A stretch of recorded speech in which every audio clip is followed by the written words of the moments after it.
Welcome to Summit League Basketball Media Day with Hurrdat Sports live from the Denny Sanford PREMIER Center. I'm Bellinghausen, Avery Howard, and Missy Heidrick joining me now. Guys, it's the second year of this Basketball Media Day up in Sioux Falls. How excited are we to be here? Basketball is just around the corner. Yeah, so excited. So happy to be here for another year. Well, I think it's going to be another fantastic season of both Summit League basketball, but the game is growing, and that is the best part of all of this. And I think this is a fantastic showcase of what the year really will bring. Yeah, let's talk about that momentum of women's basketball. How much of a rise have we seen that just across the country? Yeah, I think it's incredible. You look at last year's national title game, just shy of 10 million viewers, which was plus 5 million more than the year before. So you want to talk about growth at a crazy fast pace, right? And I think we've seen that translate into WNBA. And I think it starts with events like that we're having today. Well, I think you've got to give women's basketball a platform and a launching pad. And that's exactly what I think has really happened over the course of the last maybe year to 2 years, where we've seen more and more eyeballs watching women's basketball. And what they're seeing is quality product. And I think that's where everyone has really started to land and understand how unique that this really is. You look at some of the numbers, and you talked about it, 18.7 million viewers just for the finals last year, South Carolina versus Iowa. That is more than what were on the men's finals for the national championship. Only 14.8 million people watched the men's. So you have to see, this is where the draw is. You have to also go back and look at the year 38-0, a fantastic season by South Carolina. Are they in position to repeat again? I think you absolutely can see that. And then we also have had changes in the landscape. You know, there is no longer the Pac-12 conference as we have all known it, as it has been for over 100 years. And some fantastic women's basketball coaches no longer are with us. They are not in the game. Tara Vanderveer retires at Stanford. Lisa Bluter has retired at Iowa. So we are seeing the next evolution, the next generation, both on and off the court. And I think it was also a season of fantastic freshmen across the country, of the likes of Juju Watkins at USC, Hannah Hidalgo at Notre Dame, Madison Booker at Texas, their first year headed to the SEC. Those are now all super sophomores, and we're going to see what they can do and also what the transfer portal gives us along the way. It's funny, though, because we talk about the departures from women's basketball, and everyone's like, oh, who's going to fill in the shoes? Who's going to fill in the shoes? Well, they're here. Yes. Right. The talent is not going to drop off. It's just going to get better and better. There's more energy towards the game. There's more eyes on the game. If you build it, they will come. And we've seen that talent trickle down, not only from the Power Four conferences, but also the mid-major level. And we'll talk to tons of those faces today. Let's go to that preseason poll. I'll just list it off for you, 1 through 9, starting with the top at South Dakota State. Not a surprise, a perennial powerhouse in the Summit League. Then down to Oral Roberts, North Dakota State, South Dakota at the number 5 spot, St. Thomas at 6, Denver 7 with North Dakota, 8 Kansas City, and then rounding us off is Omaha. Why is it not a surprise to see SDSU once again at the top? Well, you have back-to-back years of which they have gone undefeated in this season, and they have become a staple in both the NCAA tournament, but I think one of the very best mid-major programs in the country. And I think the one thing that probably frightens a lot of Summit League coaches that we're going to talk to today, but also the people that have SDSU on their non-con, is that this is a fully stocked and healthy roster again.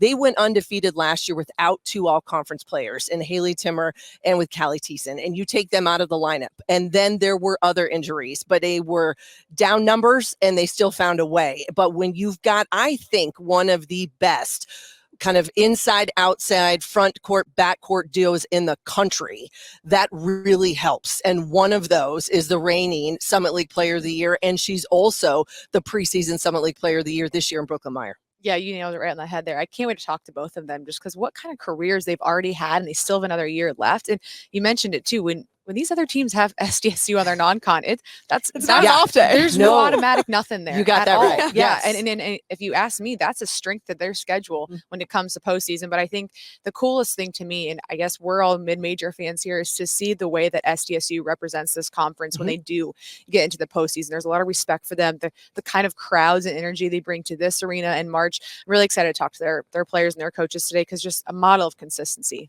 Yes, absolutely. Well, Missy, like you mentioned, Brooklyn Meyer of SDSU is the preseason Player of the Year for the Summit League. why isn't it a surprise to see her name at the top of the list too? Well, I think you look at the season that she had. She averaged just shy of 17 points a game, just under 8 rebounds. It was 59% from the field on the season. That right there is consistency. And when you are that efficient, that is what makes you such a good player. The thing I like about Brooke Lemire and what you saw in the evolution of her from from her freshman to her sophomore year, physicality, her stamina. She was on the floor more, both because she could handle more minutes, but she also stayed out of foul trouble, which I'm sure if you're Aaron Johnson, you're saying, my God, I got to have this kid on as many minutes as she can. She's got to stay out of foul trouble. She's got great footwork. She's got great hands. And I think she just is also able to finish and handle contact. As the course of the season went on and people saw how much she had developed and how good she was going to be and how much she had to carry because they didn't have as much and they didn't have as much depth, I think she was able to handle double, triple teams. She was able to handle contact. She can finish through contact. She can get herself to the free throw line. I always say you got two choices. You either got to score and get yourself a 3-point play, or you got to get to the line. She can do both of those things. Makes her very, very difficult to stop. I'll add one more thing to that. I think the biggest thing that impressed me too is you go from her freshman year, she plays 35 games and gets experience, right? And then how do you build off that first year? Her second year was phenomenal, not only because of her scoring prowess, but her defense. Yes. She was Defensive Player of the Year. And how often you look at that and see that in a sophomore, right? Yeah. So to know that she can pay attention to those details and be that big for her team, not when the ball's in her hand, I think that's the part that's super impressive. And like you said, Coach Johnson, you're like, thank you, child. Stay on Stay the out there. Well, and I think the biggest thing for them now is everyone, cat's kind of out of the bag because we've seen. So I think the question not only for Brooklyn, but also is where has your game developed? Yeah. What are you bringing to the floor that's going to be different this season? But then also, how are they going to use her different? I think you got to throw in some wrinkles, and there's got to be a different way of which they can not only get her the ball, but how she can help others within their system be more efficient offensively as well. 100%. She's not a secret anymore. No, right? There is a target exactly. on your back. You have Cat that is out of the preseason bag. We player cannot of the cover year. this one up. Yep. You got that right. Absolutely. Well, when you look down the list of all 9 teams, Missy, who is somebody that you think could surprise some people this season? Well, I've always had a great affinity, I think, for this Oral Roberts program. And I think now for year 3 of what Kelsey Music is doing there in Tulsa and what they're doing with their program, this is a unit and a core group on their roster of all players that they have recruited, players that they have brought in.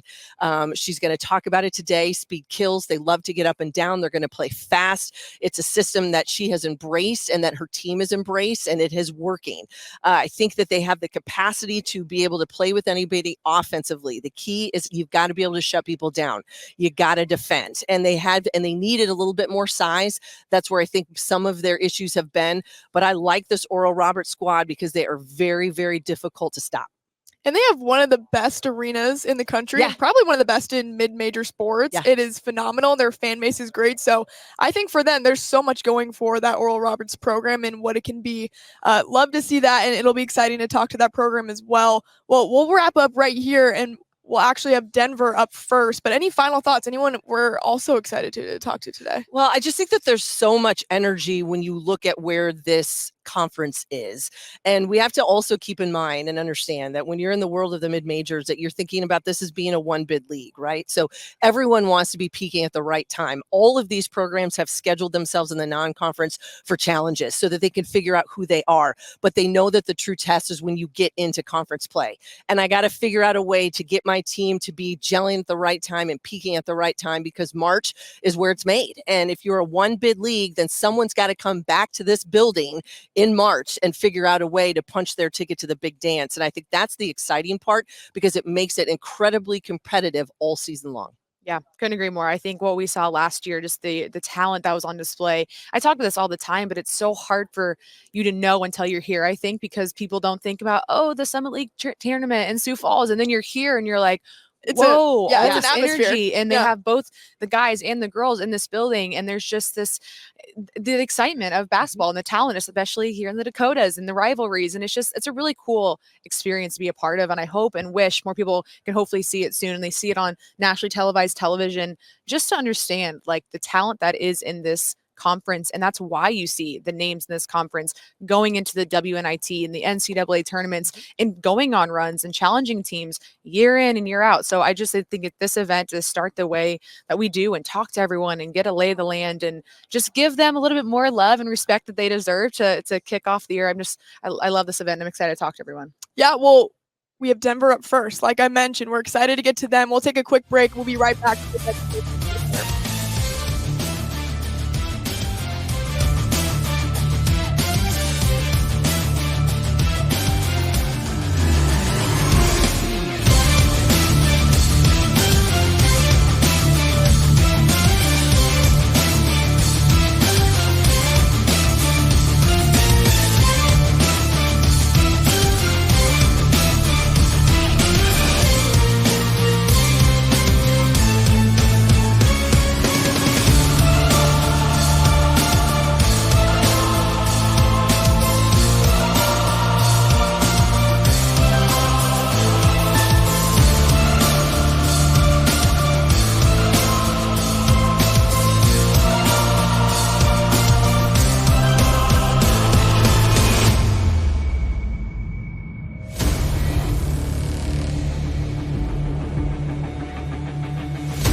Welcome back to Sioux Falls, our first coach of the day joining us now. Coach Woods, thanks so much for being here. How are we doing? Doing great. How are you guys? Great. Well, how are things in Denver? What are you guys looking forward to most for the season?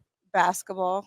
There you go. But no, things are really well. We have 8 new faces, and they've been really they've done a great job of being sponges. We return our top 4 players from last year, and obviously Jordan Jones and Miss Smith are the 2 that joined me here. So I'm really excited. It's obviously been a slow build, but going into year 5, we knew that with Jordan Jones, Angelina Robles, and Emma Smith was kind of the core we wanted to build around. So it's nice that they're juniors now. We can teach a lot, but you can't teach experience. And lost a lot of close games last year. And though one would think we could panic or be frustrated, though we were, it was also situations that I know that they can self-correct.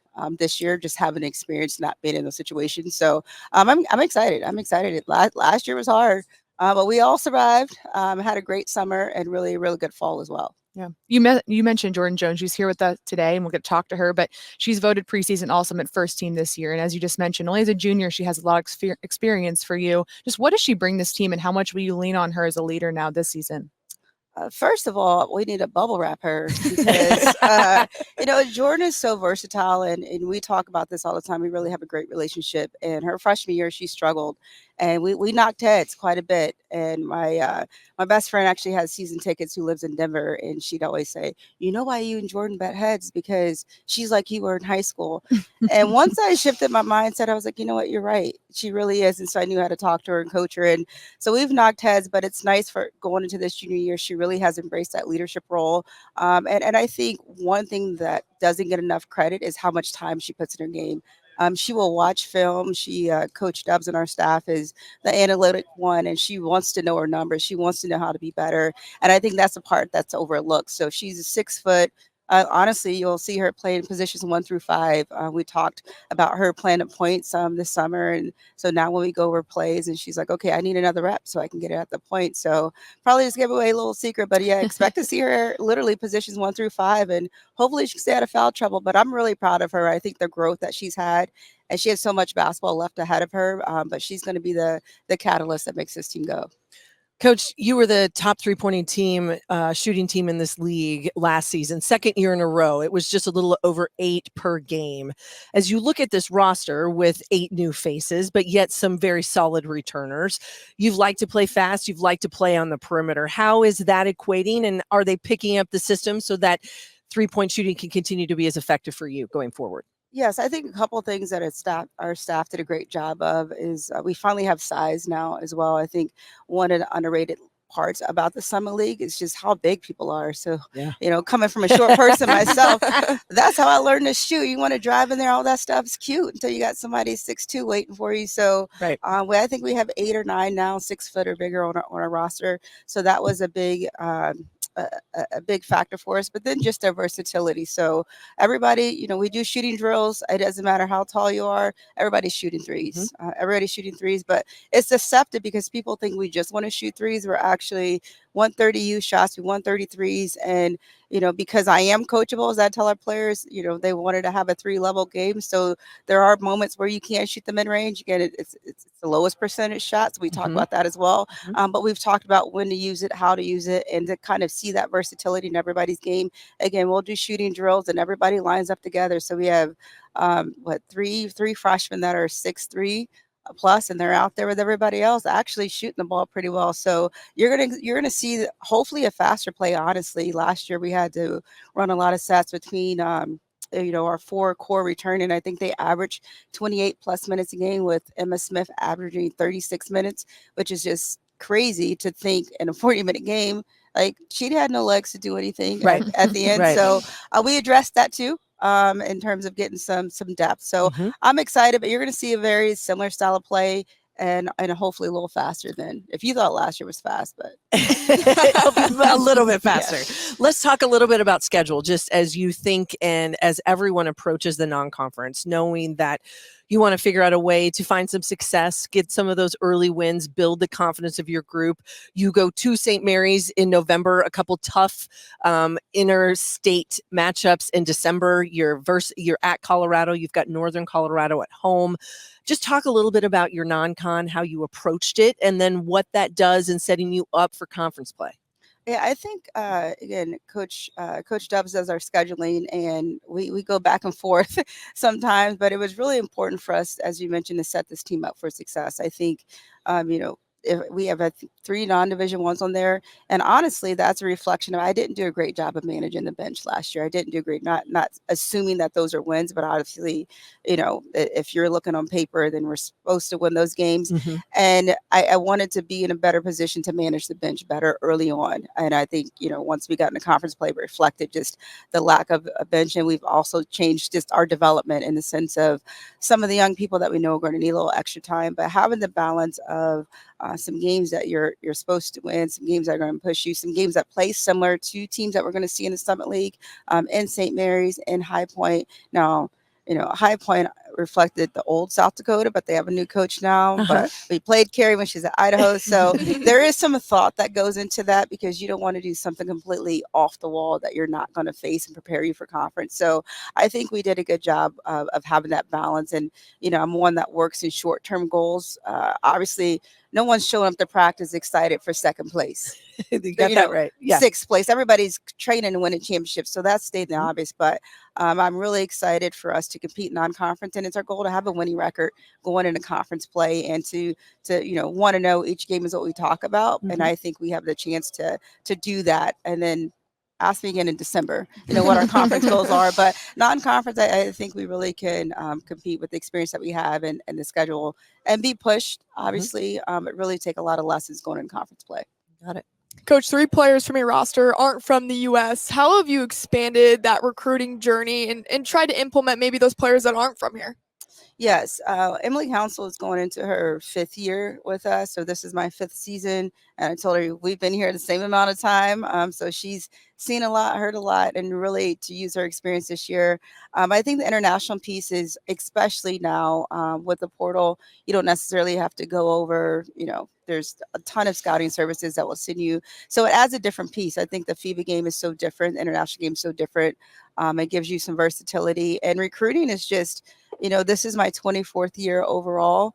And spending 19 years as an assistant. Recruiting is so different now. I told this story. One of my former players is the GM for Seattle Storm, and I coached her at Oregon State. So recruiting her then, when I wrote literally a letter every day in August, to now we got 5 kids out of the portal and 4 I met for the first time when they came on campus. Yeah. To give you an idea of how recruiting is. So the international piece gives you a chance maybe to get some different type of experience and ideally some experience in general. But really, I think it's more us still looking for the right fit, some size. Could you have some versatility? And I think we have that in Laya, transfer from LaSalle, a 6-foot kind of combo player that can do a lot of different things. So it adds a different piece to your recruiting and one that we'll continue to explore. You talk about those 8 new faces, and then you also mentioned the core of these girls that have had those minutes for you and the experience and their leaders. How have you seen those blend together so far in the gym? Oh, great question. So I talk about one thing that I adjusted. So last year, when Jordan, Emma, and Angie were all sophomores, I said, I'm just going to name the captains. Big mistake because I didn't do a great job of giving context. Why, what I was looking for. I just said, boom, here's the captains. So it caused a little tension, right?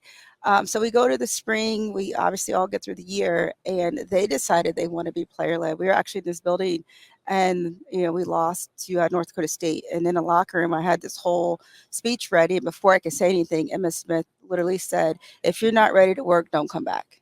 It was like she said a lot of what I was thinking. So not only did she say it, but then the 4 of them, I'm going to put Emily Council in there, decided. So fast forward to the summer when we get all the new faces and they're able to finish our sentence. They're able to kind of just set the tone and practice. So about 2 weeks ago when I said this is a leadership team, it was a whole different experience because the new players were like, they've done a great job of leading us. This is when, this is how we look to them for this. So it's been the first time since I've been at DU to say that we truly have a player-led team, and to have to do that in the past, and you're not sure if the buy-in is there. Well, they can do all the talking for me. So now I can just look at them, Jordan being quick, we need a timeout in practice because she's already knowing what's on the other side of that if they don't get it together real quick. So it's just nice. A lot less sanitizer that I have to use in practice. So a lot less sanitizer, and the players all know what that means. So I'm gathering my thoughts. Yes, gathering my thoughts. Yes. You mentioned Emma Smith, and I think she has been one of those dynamic kids that we have seen come through the Summit League. talk a little bit about her, but her numbers speak for themselves. She averaged almost 13 points a game. She starts every game for you a year ago, as she did, and you mentioned it, about 36 plus minutes. What is going to be different? How has she made some steps and improved her game, knowing that she's got to continue to give you that type of leadership, not only on the floor, but production? I think Emma has really expanded her game this summer and fall. She's really embraced being a playmaker, having the ball in her hands. I think last year she was a little bit more comfortable playing off the ball. So I think you can see her, again, her versatility really shine, where she can be at that point guard spot a little bit more. Her shot she's continued to work on and finishes at the rim. So I think what you're going to see from her is being a playmaker. We keep stats in practice, and we have one category that, especially this is often used when you watch high school kids, because most of them aren't playing in college, but we start using it in practice. If you make the right play and you just don't finish with its right play, it's like a should have been an assist category. And so she leads us in assists and should have been assists. Yes. So now it's like her and Jordan looking at stats. Actually, yesterday, Joe was like, if I can just finish some of these for you, because I didn't finish this, I didn't finish that. So I think you're going to see her being a lot better playmaker. We've altered our defense a little bit, and it really has played to her favor. So I know she's been training like she's going to play, 40 minutes a game. An Iron Woman. Exactly. Yes, there we go. If it can be an efficient 40 minutes, I don't mind, but we might need to get a little bit break. But I think just a couple of tweaks that we've made to the system, she really has gravitated towards, and it's shown up in her game in practice. So if you thought she was versatile before, actually being a playmaker and having that confidence to know that the ball will come back to her, I think you're going to see, Emma, honestly, ×2 in terms of what she's able to provide us. That's awesome. Well, Coach, thank you so much for joining us today. Best of luck to you in the Pios this season, and we can't wait to watch you. All right, thank you guys. Go Pios. Thank you. All right, up next, we'll have Jordan Jones and Emma Smith.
Well, welcome back. Jordan Jones and Emma Smith of Denver joining us now. How are we doing, guys? I'm good. How are you? Good. Well, we're excited for the Pios season. What would you say is the synopsis from the summer and just the preseason workout so far? I would say, obviously, we got a lot of new people, but we have a really strong work ethic with this group, and we're just super excited. Got a good mix of experience with some newcomers. But yeah, just a really good team culture. Seem to be a lot like on the same page every day, I would say. A lot of good team chemistry, and just super excited for when games start and we get to see that unfold. Yeah, we heard from Coach Woods about the blending of the leadership group, but also the freshmen from a player's perspective. What's that look like for you guys in the gym, out of the gym, getting all those new faces acclimated? I think it's been a really smooth process overall. I would say our freshmen and all of our new people are really eager and really trying to learn. And I think they follow the kind of precedent that we've set as a leadership team really well. So I think it's been a really good process. All right, Jordan, I'm going to ask the first question to you, and then I'll ask Emma probably somewhat of the same one. Because I asked Coach about Emma's game and some of the things that she has done, but talk a little bit about what your off season entailed. When you looked at your season a year ago and coming into this year, knowing that you have to have as big of a role, if not bigger, a lot of new faces, etc. What did you focus on when you went in the gym and said, this is where I've got to be better going into this season? One of my main focuses was being in shape. So I did a lot of running in the off season. So you can do Iron Woman minutes like Emma, right? Is that how this works? Oh no, I don't know. I think she's got me beat in there. But yeah, that was one of my main focuses. And then kind of just working on my communication skills on the court, trying to be a better leader, more supportive, more positive, and then also trying to clean up my turnovers on the court. Yeah, I struggled with that last year. So well, decision making is a big part of it. Emma, coach says that you spent a lot of time, maybe the focus on becoming more comfortable with the ball in your hands, being a little bit more of a playmaker. Talk about that as it entails with a lot of these new faces too, because sometimes you can put the ball in your hands, but then somebody else isn't in the right spot, and that can get frustrating. How have you worked through that, and what does that look like here as practice has come about? Yeah, I would say it's definitely been an interesting process. Like I've gone through years and phases throughout my basketball career of being more of a point guard and then shifted to more of an off-ball shooting guard type of player. So it's kind of nice to get back to having the ball in my hands a lot and making those decisions. I would say that's like the thing that I appreciate most about basketball is being in that position and being able to like read the defense. And I think it took some time to kind of figure out the tendencies of some of these new players, but I think we were all kind of on the same string at this point, and I know what they like to do, and they can kind of tell where I'm going to pass it, what I'm thinking. It's definitely been a tough process, but a lot of communication off the court and in film sessions that is translated on the court pretty well. And Jordan, coach said you watch a lot of film. So I guess that would be, and you mentioned turnovers, and I think that's great because that doesn't happen for everybody where players are willing to sit and have to you got to kind of sit in the ick, so to speak, be like, oh God, I have to look at what I did wrong. You really want me to do this? That's not easy. When you do that and you see that, what has stood out to you so that you can be better on the floor, but then maybe also off the floor, whether it's in a huddle on the bench or even in the locker room post game? Kind of like what I've seen while I've been watching the film. Yeah. I kind of just a big thing for me is kind of my body language. I've really been trying to work on that. I know it's basketball related, but not always. But yeah, so I would say that, and then kind of just the way I'm attacking, like what I'm looking for on the court. I kind of like when I'm watching the film back, I can kind of remember like what was going through my head in a certain moment. So kind of rethinking that, trying to restructure it. I talk a lot with like my coaches of what they're seeing and kind of like the right and wrong decisions that we've made. So I would say like that's my focus. Well, body language is a huge part. Every young kid should be able to do that. So the fact that you can do it now, even in college, that goes a long way. I'm trying. Absolutely. Definitely need some more improvement there, but it's getting better. That's okay. That is A-okay. Coach Woods mentioned that last year losing North Dakota State, you guys went back in the locker room and you're like, if you don't want to work, don't come back next year. How much motivation has been within this group, and also how have you seen that message that was set in the locker room at the end of last season translate to this year and the work ethic that's been set from this team? Yeah, I would say I've seen it unfold a lot. We have about half the team was in the locker room last year, and I feel like of those people that have returned, they all took that personal, and they knew that that was a standard that we wanted to set, especially as we becoming upperclassmen now. Obviously, as sophomores last year was a little more difficult to set that standard, but now that we've been here for 2 years, had that experience, it's been a pretty seamless process, I would say, from those people returning. And then the newcomers, I mean, they didn't hear us say that, but things of that same intensity as practice has gone on and we've had meetings in the summer, they're super ready to work. And even though they weren't there for that specific experience, I feel like we can all relate to that feeling after losing a game that you were in, and having those teammates that can push you in that spot, and they're all super willing to work and to be in that spot too. What does success look like for this team this year? I would just say winning more games. I think success can be measured in a lot of ways. I think we're taking a lot of the right steps in this preseason. So I think this will be like a good determinant of how we'll do for the season. Yeah, do you have anything to add? I would say also just being a little more consistent. Like we think that we can play with anyone, but last year was more of a struggle on what night that would show up. So this year we really want to be consistent in our efforts, be more disciplined so that we're in every single game and there's never a game that we think we're out of. So I would say that, like, in a more consistent effort, more consistent score across all the teams in our conference. I would agree. Well, very well said. Jordan, Emma, Yes, thank you guys absolutely. so much for joining us, and best of luck up in Denver. Thank you so guys. We Thank appreciate you. it. All right, we'll be right back with Kansas City up next.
Well, back in Sioux Falls for Summit League Basketball Media Day. Kansas City up now. Coach Jackson Durrett and sophomore guard Imani Bennett. How we doing, guys? Good. How you guys doing? We're doing great. Second annual Media Day. How awesome is it just to see that rise in momentum of women's basketball and, get to talk about it here today and also just see that throughout the season? I love it. I love what's happening in women's basketball right now. It is amazing. So I'm excited. Yeah, women's basketball is getting a lot of attention lately. It's getting the views and the people and the support that it deserves. So it's exciting.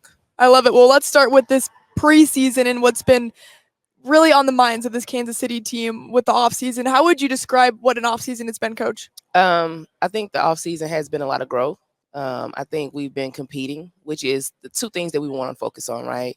Is just, adding the new pieces that we have and learning the system and then turning around and competing in our system. So those are the things that we've really been focused on in the preseason. Yeah. And going into your third season here, what do you feel like you've learned the most in the previous 2 seasons within this conference? I was just telling someone else, I didn't realize how physical the Summit League is, right? I've been in some other leagues and, you see the physicality, the athleticism, and I just didn't realize how physical it was, right? So you have to be athletic and physical in this league and you have to understand the game. And so we're trying to put those two pieces together. I love that about the Summit League. I also think the fan base for the Summit League is amazing. And so, I think that's what it brings to the table.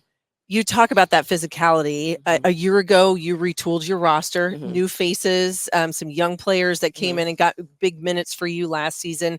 Now, as you move into this year and you look at year 3 and you think about what are the pieces to be able to manage that physicality, to be able to play at a high pace, high rate, what have you done with this roster and how do those pieces fit for you? We still want to really, really get downhill, right? We still want to be athletic, our athletic selves. I think the piece that we've added, right, we've have a lot of people getting in the gym over the summertime right now to become better shooters. We needed to be able to shoot so people couldn't pack the paint on us and stop us from really what we wanted to do, which is get the ball in the paint and get paint points. I think the pieces that we've added allowed us to do that. Okay. We've added Anna, she's a Brazilian kid that was at Salt Lake Slick Junior College, and she's been amazing for us. Like, she's going to be able to play the point, she's going to be able to play off the ball, and she can shoot the ball, and she can score it at all 3 levels. She's tough, competitive. So we've added that. We've added Nicole Thomas. She's a transfer from Memphis, and her mid-range game, she's long, she's athletic, and she's going to be able to add something just a bigger guard. Yeah. She's going to be able to rebound. She is a great leader. So, those are the things that we're bringing to the table. Chloe Dallas, she came from Wabash Junior College, and she's an athletic post, a different type of post. We don't have a post like Chloe. And so we've been able to add those pieces to make us, more physical, but also be able to shoot on a perimeter. Chloe's going to be able to stretch the floor a little bit for us as well.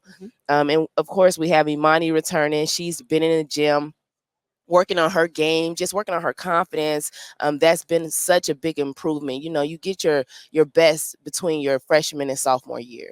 And she's committed to that. She made it a priority. And, she looks really, really good right now. I hate to say that because, you need her to go home. She's got to go home and practice. Yeah. So we've got to make sure we right. And so, that's been great. Elena's mentality has really changed, and she has some help. And that's what she really, really needed, to take some of the pressure off of her. And so we've added some pieces to kind of just be a little bit different, but still be who we are. Let me ask you about your defense, because a year ago you allowed just a little over 66 points a game. That was third in this league. As you think about not only being more physical, adding some of these other pieces, what's the defensive mindset for this group, and how do you want to get up and guard folks? The same. I mean, defense is who we want to be. Right? We want to make it hard to score. We want to make you have to think. We want to make you have to backdoor and, help over and protect the paint. We had Nanya last year for that, right? Nanya was really good at protecting the basket for us. Defense hasn't changed. I think what will change with our defense is our technique. We got called for a lot of fouls last year, and we want to kind of clean that up. We want to still pressure the ball, but we also want to be smart about how we do it. We need Mani on the floor. We need Lonnie on the floor. We need, different people on the floor, and we can't have them in foul trouble on the bench. Yeah. And I think, us changing the lineup so much last year, it hurt us a little bit. And so those are the things you learn from, and that, we'll do different this year. So I looked at your schedule, and I think some of this is setting yourself up with some opportunities to gain confidence and success. But you're going to test this group too. Absolutely. You're going to go to Nebraska. You're going to go to Kansas. You're going to go to Tulsa mid-December. Talk a little bit about kind of thinking towards those challenges and saying, all right, if this is who we're going to be, we've got to line ourselves up, and we got to go at some of the top teams in this area and in this country. Yeah. I think I was just saying that the confidence going into conference is so important, right? But you have to be tested too. And so I want to make sure that we have a balance in our schedule. Like going and playing Nebraska, KU, Tulsa, that is, where are we, right? Because they're not close together. Like those games are kind of spread apart just a little bit. But where are we? Can we test ourselves early? Right? Then once we start, getting into a groove, we need to be tested again. And going into conference, we do need to have that confidence. So you want to put some games on the schedule where you can still be competitive, but also be confident. Right. And so, that's what that was about. I think, it was important for us to just make sure we have that competitive edge from the start to the finish. Coach, you also have some coaching additions to your staff this year. One of them played at a certain college that I maybe won't say.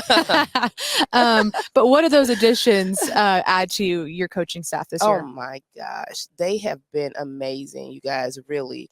You talk about growing as a head coach, right? And they've done that for me in a short period of time, right? They've challenged me. They've, make me just be different in a way that, are we doing the right things, right? I know what I want. I know what I want to see. Like all the head coaches, they want to see something very particular.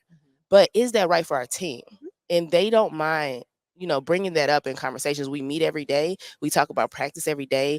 And I want them to be themselves. That's why I hired them. Stacey Stevens. She came from Texas. Yeah, there it is. Yeah, there it is. I didn't say it. She came from Texas, and she's doing an amazing job with our post player. Wanika Owsley, she came from Morgan State. She was a double on the men's side. She was on the women's side. She's been at Mississippi State.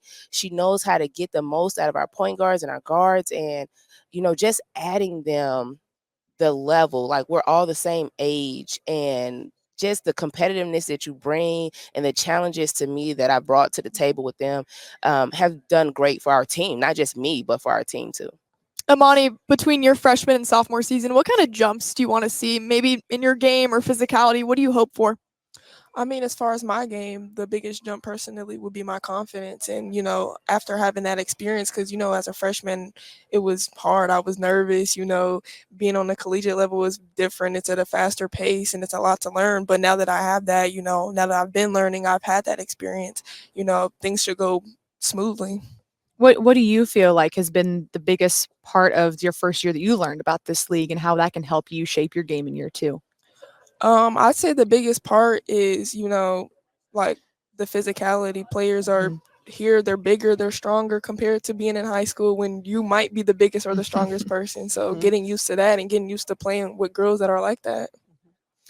I always like to ask people because I think coaches have an answer, but as players, you all have to embrace the culture of your program. So as players, how do you guys define what the culture and the identity is of Kansas City women's basketball? Well, I would say as players, the way we define like our culture is, we work hard, like especially on defense and stuff. Like our defense is like a big thing that we emphasize and that coach emphasizes and that she wants us to, think is really important to go hard in our and makes it. She wants it to be important in our identity too. And you and your sister is your twin sisters also on the roster and you get to play together, but you guys are from Lee Summit, Missouri. So you are close to home. You have a lot of family that gets a chance. How important and how does that has to be a really great feeling to be able to say, you know what, I'm playing close to home. I get to see a lot of familiar faces, but yet this is a Division I collegiate experience that not a lot of people in Kansas City have the opportunity for. How cool is that? No, it really is cool. It's a great opportunity to be home and to have the support from my family and my friends. These people that are in Kansas City, they've seen me since I was in like middle school and high school, and they come out to the games. They get to see how I've grown as an athlete and as a person in general. And I just have to know, like, is there ever a twin squabble in practice? Oh my God. Yes. Because I always think because they always say there's like that twin mentality, where they are, like you pass, they're going to be there no matter what. But if she's not, I assume it could get a little bit ugly. Is that how that goes? Yeah. They let each other know a lot. Yeah, we're very competitive in practice. I think it's the most like competitive, right? Between them two. I'm like, oh, yeah. Like, you like her, right? Like, that's your sister.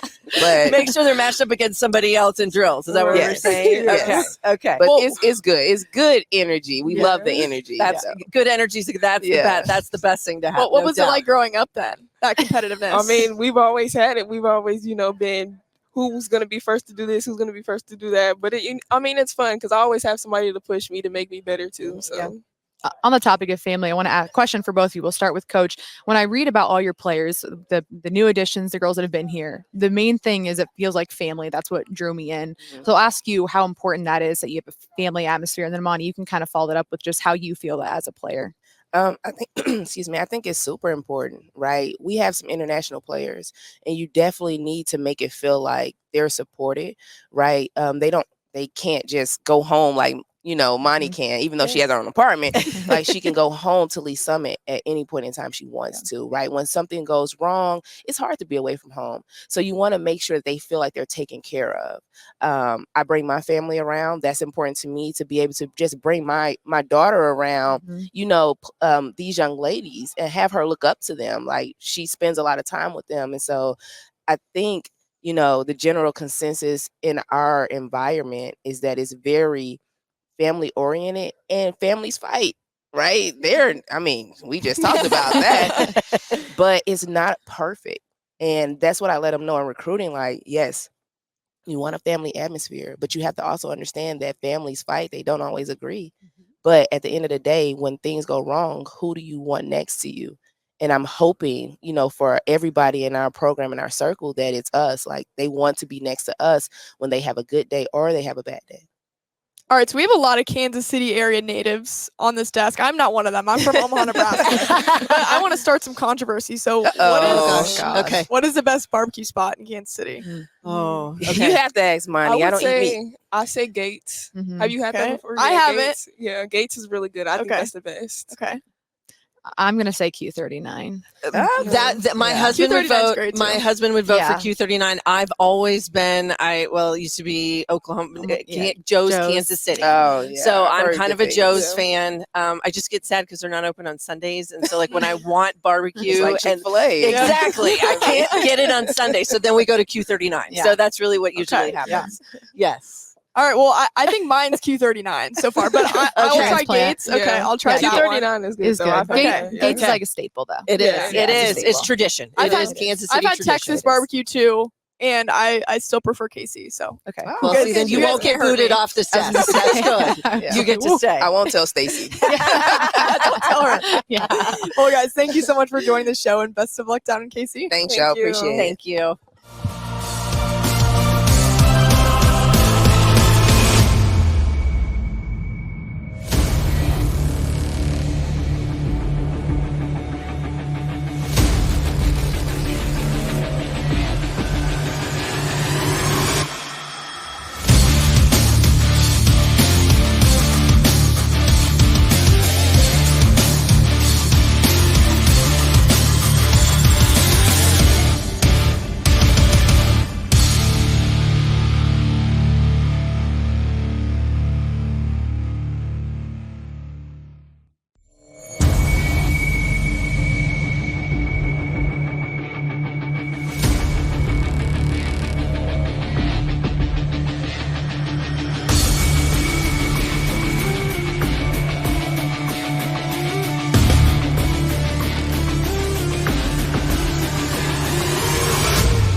in Sioux Falls, Coach Music of ORU joining us now. Coach, how are we doing? Good. How are you guys?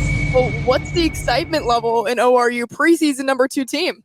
Very excited. What a huge opportunity. So we're excited of where we've been picked, and we just view it as an opportunity. Yeah, when you have that to start the season, does that feel like it adds a layer of pressure or an expectation to live up to, or how do you handle that as a head coach? I always say pressure's either felt or created. So we like to create it and not feel it. Yeah. So that's kind of our philosophy that we want to talk about. And so, it is, there obviously is that layer of pressure, but it depends on how you handle it. A year ago, you win 21 games, you go 11-5 in this league, and you go to the WNIT. How important was that postseason bump, that time not only in the gym, but just sort of as a momentum piece for your team and your program?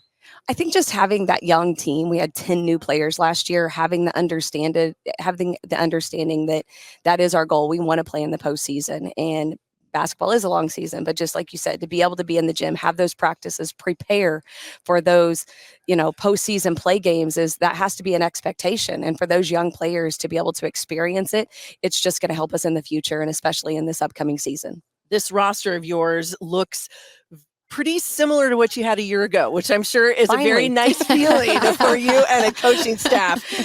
You were the top scoring team in this league last season, averaged a little over 82 points a game. I know you always say speed kills, and it is a system, and it's how you like to play. But there's other things that people forget sometimes, I think, statistically. And I'm a numbers person, so I always like to get into the weeds, like on all the printouts.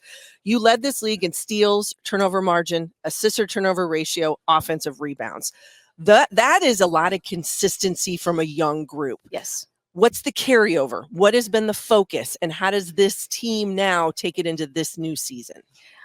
I think consistency, they were fairly consistent last year, but I think we have to be even more consistent, have a higher level of consistency. Obviously, we play fast, so getting to the free throw line is important, and we didn't shoot the free throws as well as we needed to. That's going to be extremely important.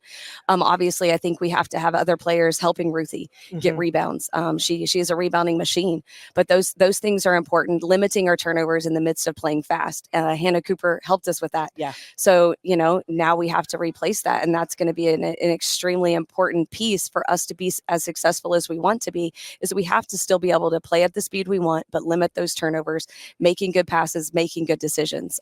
We do have 5 freshmen, so they have to learn really quickly. Yeah. I think the one thing with having so many returners that has helped us is they really do have a better understanding of our system. They really are starting to really run the offense. I mean, it looks like we ran it well last year, but quite frankly, they didn't run it as flawless as they needed to. Yeah. And I think the understanding, the camaraderie, and that consistency, bringing in some returners that have a high level of play that they played in the league last year, to be able to put that on display, and just the continuity.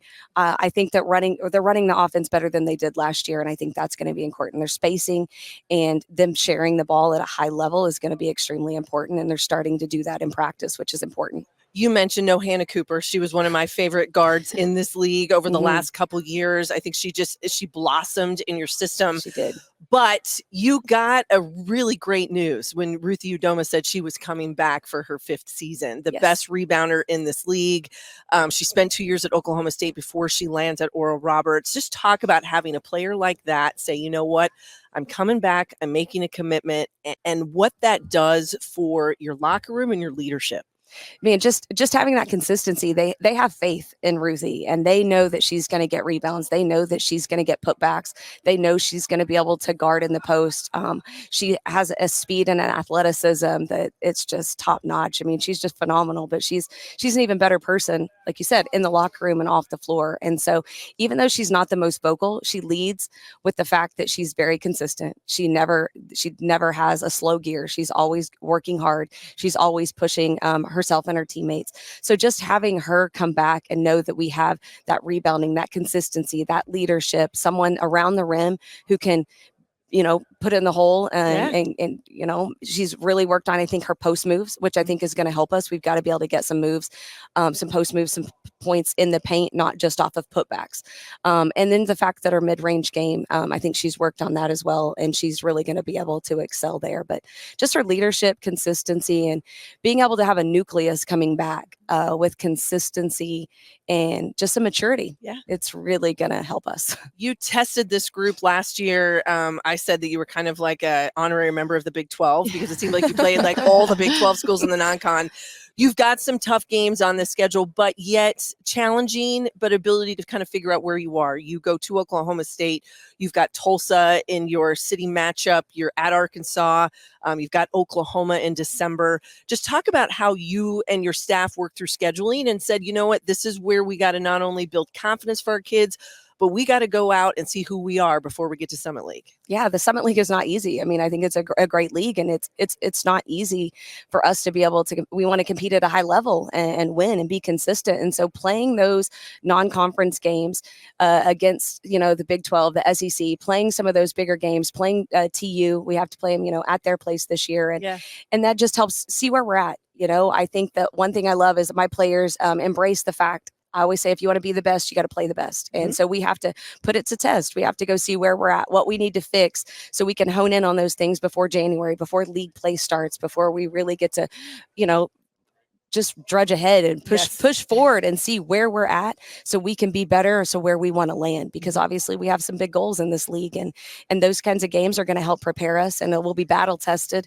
prior to January, which is going to help us against everybody in this league. Absolutely. You talk about big goals, and you're coming off the heels of what last season was, and for the first time in a while you'll have the most returners coming back. Do you feel that extra edge from this group because so many of them were on this team last year and tasted that success, but are ready to do this with this team and take it a little bit further? Yeah, they got a taste of it, and I think that that's really helped them mentally to understand where we want to be and to be able to to continue to grow. I like the fact that they do have a really good camaraderie, consistency, and they've really gelled as a team with bringing those returners back. But to be able to take it to the next step, to go a little bit further, they got a taste. They're hungry. They work hard, but they want to push us to the next level, and which is we want to play in that Summit League championship game. All right, I got 2 questions. The first one, we talk about consistency a lot with this ORU team and the returners. That's not necessarily easy to do at a mid-major in this day and age with the transfer portal. People can jump ship whenever they would like. How do you keep that consistent ORU and what you want to accomplish and build that culture around? I think part of it is our culture. Oral Roberts is a special place. They have to be willing, that has to be of who they are. And I think that that's important, that we recruit the Oral Roberts kid that wants to be there, that wants to embrace, going to chapel, being a part of our Christian-based faith, and being a part of that in our program. We embrace it. We love the fact that we get to praise Jesus all the time. And so to be able to have those kids that come in that want that for their life, that want to be a part of a program that is built different, and that we get to put that out and be public about our faith. And that's what they want. And I think when you have those type of kids, they're loyal and they're faithful. They love our culture.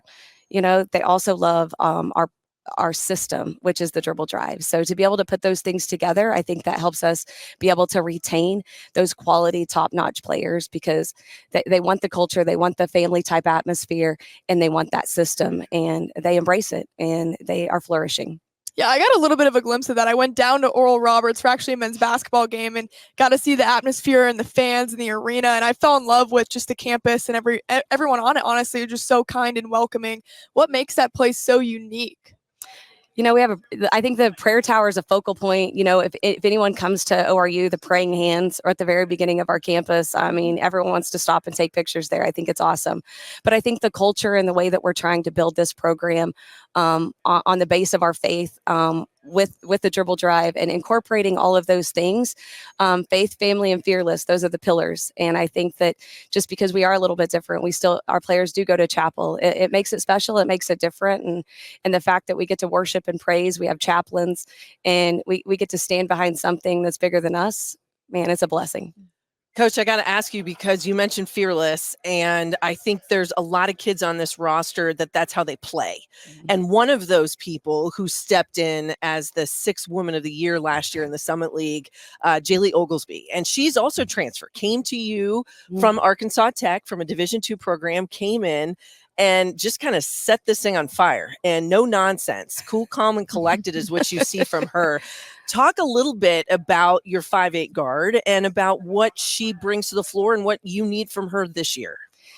I think she's extremely mature. You know, she wanted to come to ORU, obviously, to have the opportunity to play at a Division I school, but she's very focused on her career, and we had the degree in which she wanted. And I think she fits our system obviously very well, but she's very mature. She's always cool, calm, and collected. And just the fact that, you know, she was a scoring threat, especially versus zones and even versus a man. I mean, she can get down the lane line, she can get to the rim, and she can finish no matter what. I mean, if we're playing our male practice team or whoever, she can score at a really high level, and she gives us that spark, that energy.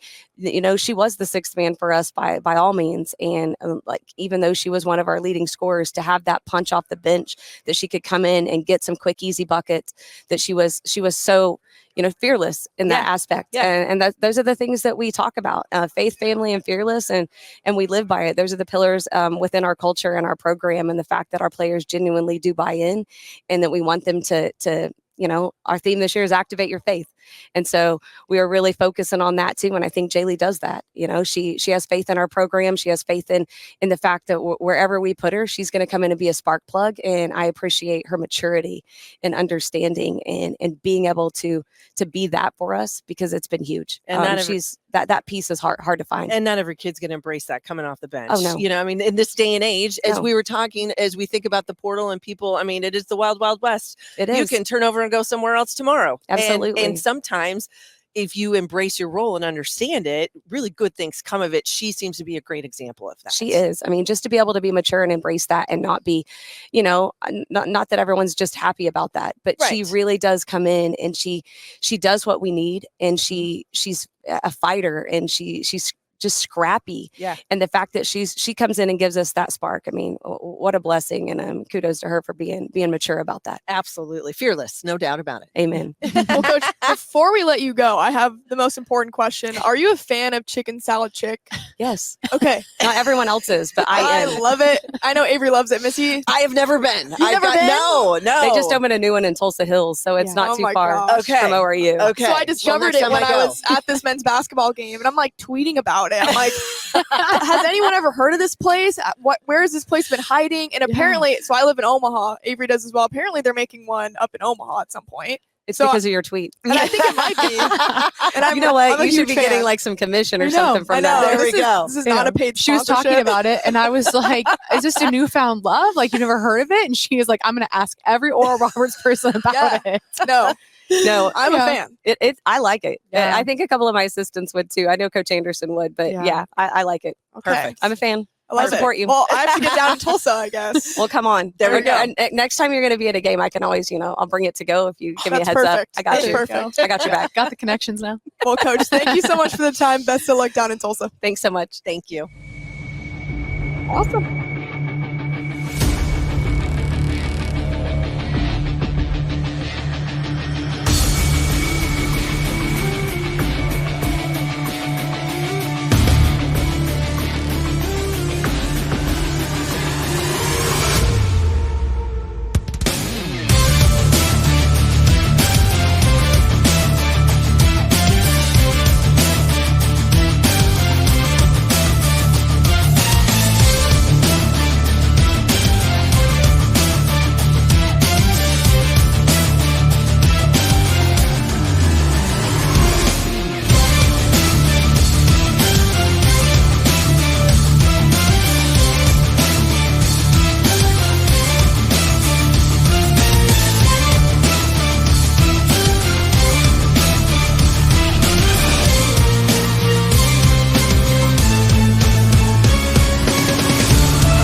All right, back in Sioux Falls, Oral Roberts up now, Talia Jones and Ruthie Udoma. How we doing, guys? We're good. Yeah, we're good. Well, I'm sure you're good because the preseason poll came out and ORU is sitting at number 2. I know. How much excitement is there for this team? I'm so excited. I'm so glad we got number 2. I think it's going to give us even more motivation to do even better this season. And I think, I'm just so excited that we got number 2. And I'm excited that others are also seeing just how this team is just progressing and growing and the foundation music is building. So it's really exciting. Yeah, having another year under your head coach, and we'll get to this real fast. You talked about how fast you guys play. Can you guys give us a player perspective on what inside the gym at practice looks like? Like, how are we keeping up? You don't know what's going on. Yeah. Like, I don't even get to the other side of the court sometimes. Like, you just stay there.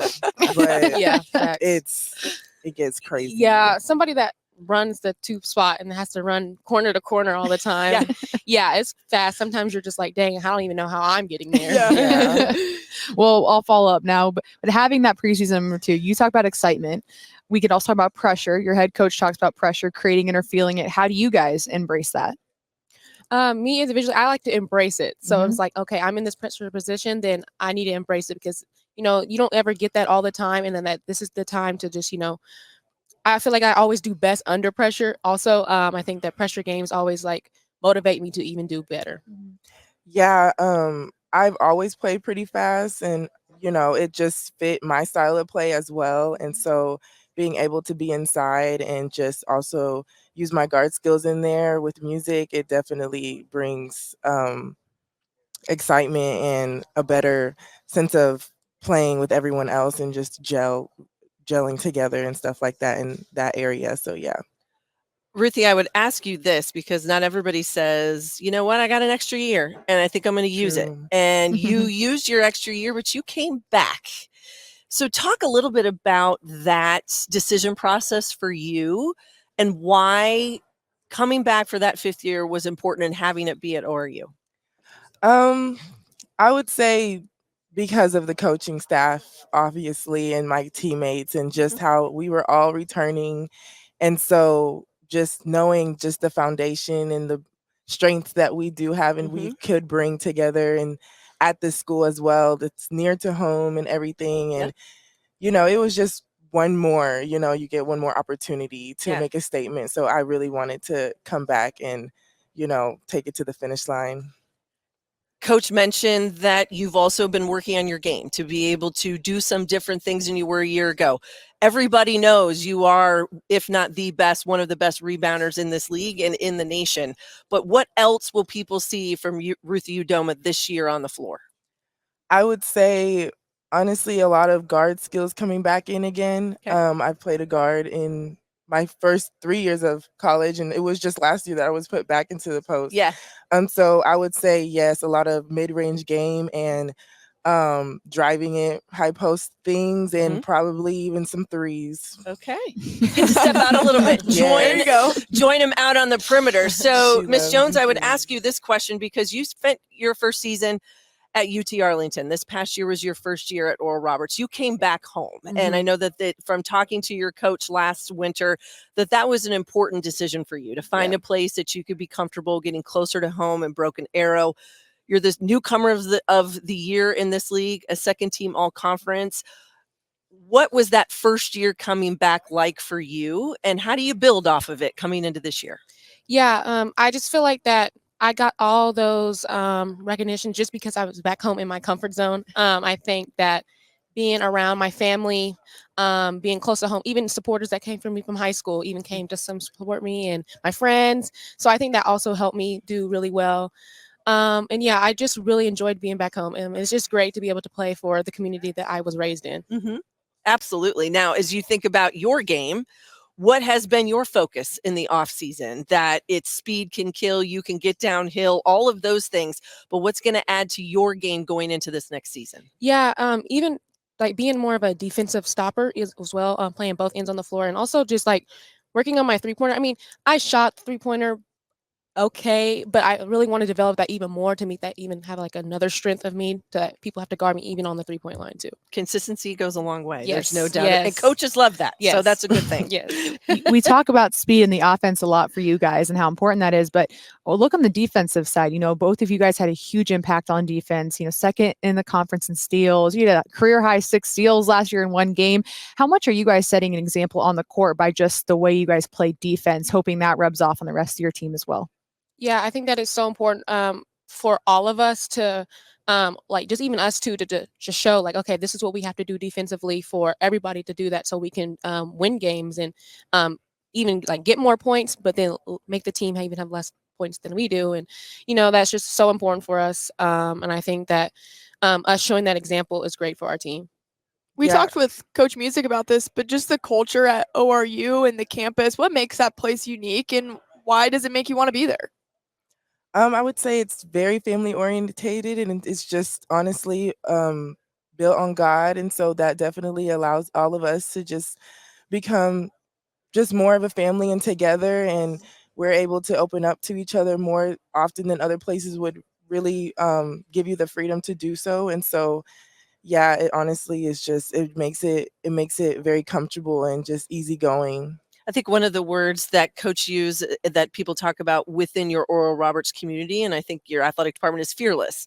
Yeah. Do you guys see yourself as that on the floor? Is that something you guys talk about in the locker room and huddles, that in order for us to have the success we had a year ago, to be in the postseason, to take the next step, to capture a title here on this floor, that you've got to be fearless? Yes, we honestly, our confidence has built majorly, and honestly, with all of us just being so close and coming back, having experience, there's a lot more confidence that's built, and everyone's been working really hard in the off season. So we definitely are coming fearless. Yeah, I think we have in our practice gym, we have fearless on our wall. So that is like a motto that we talk about a lot. Coach talks about it a lot. Even huddles, like we have to be fearless. And I think that is so important for us to be able to be successful. Knowing that don't be scared of whatever challenges that we go through or how a game progresses, just to keep going and persevering. Makes a lot of sense. Well, for this group, there's a lot of returners, and a lot of you guys tasted that success last year and you fell just short. For this group, what did last year teach this group about what you think can be achieved in this season?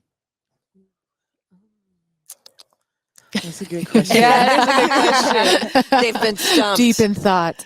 I would say definitely locking more in on defense and being more consistent in that, and taking every play seriously, and thinking a play ahead for sure as well. And then working more so on our threes and being more consistent in that, I think would definitely help us push to the end.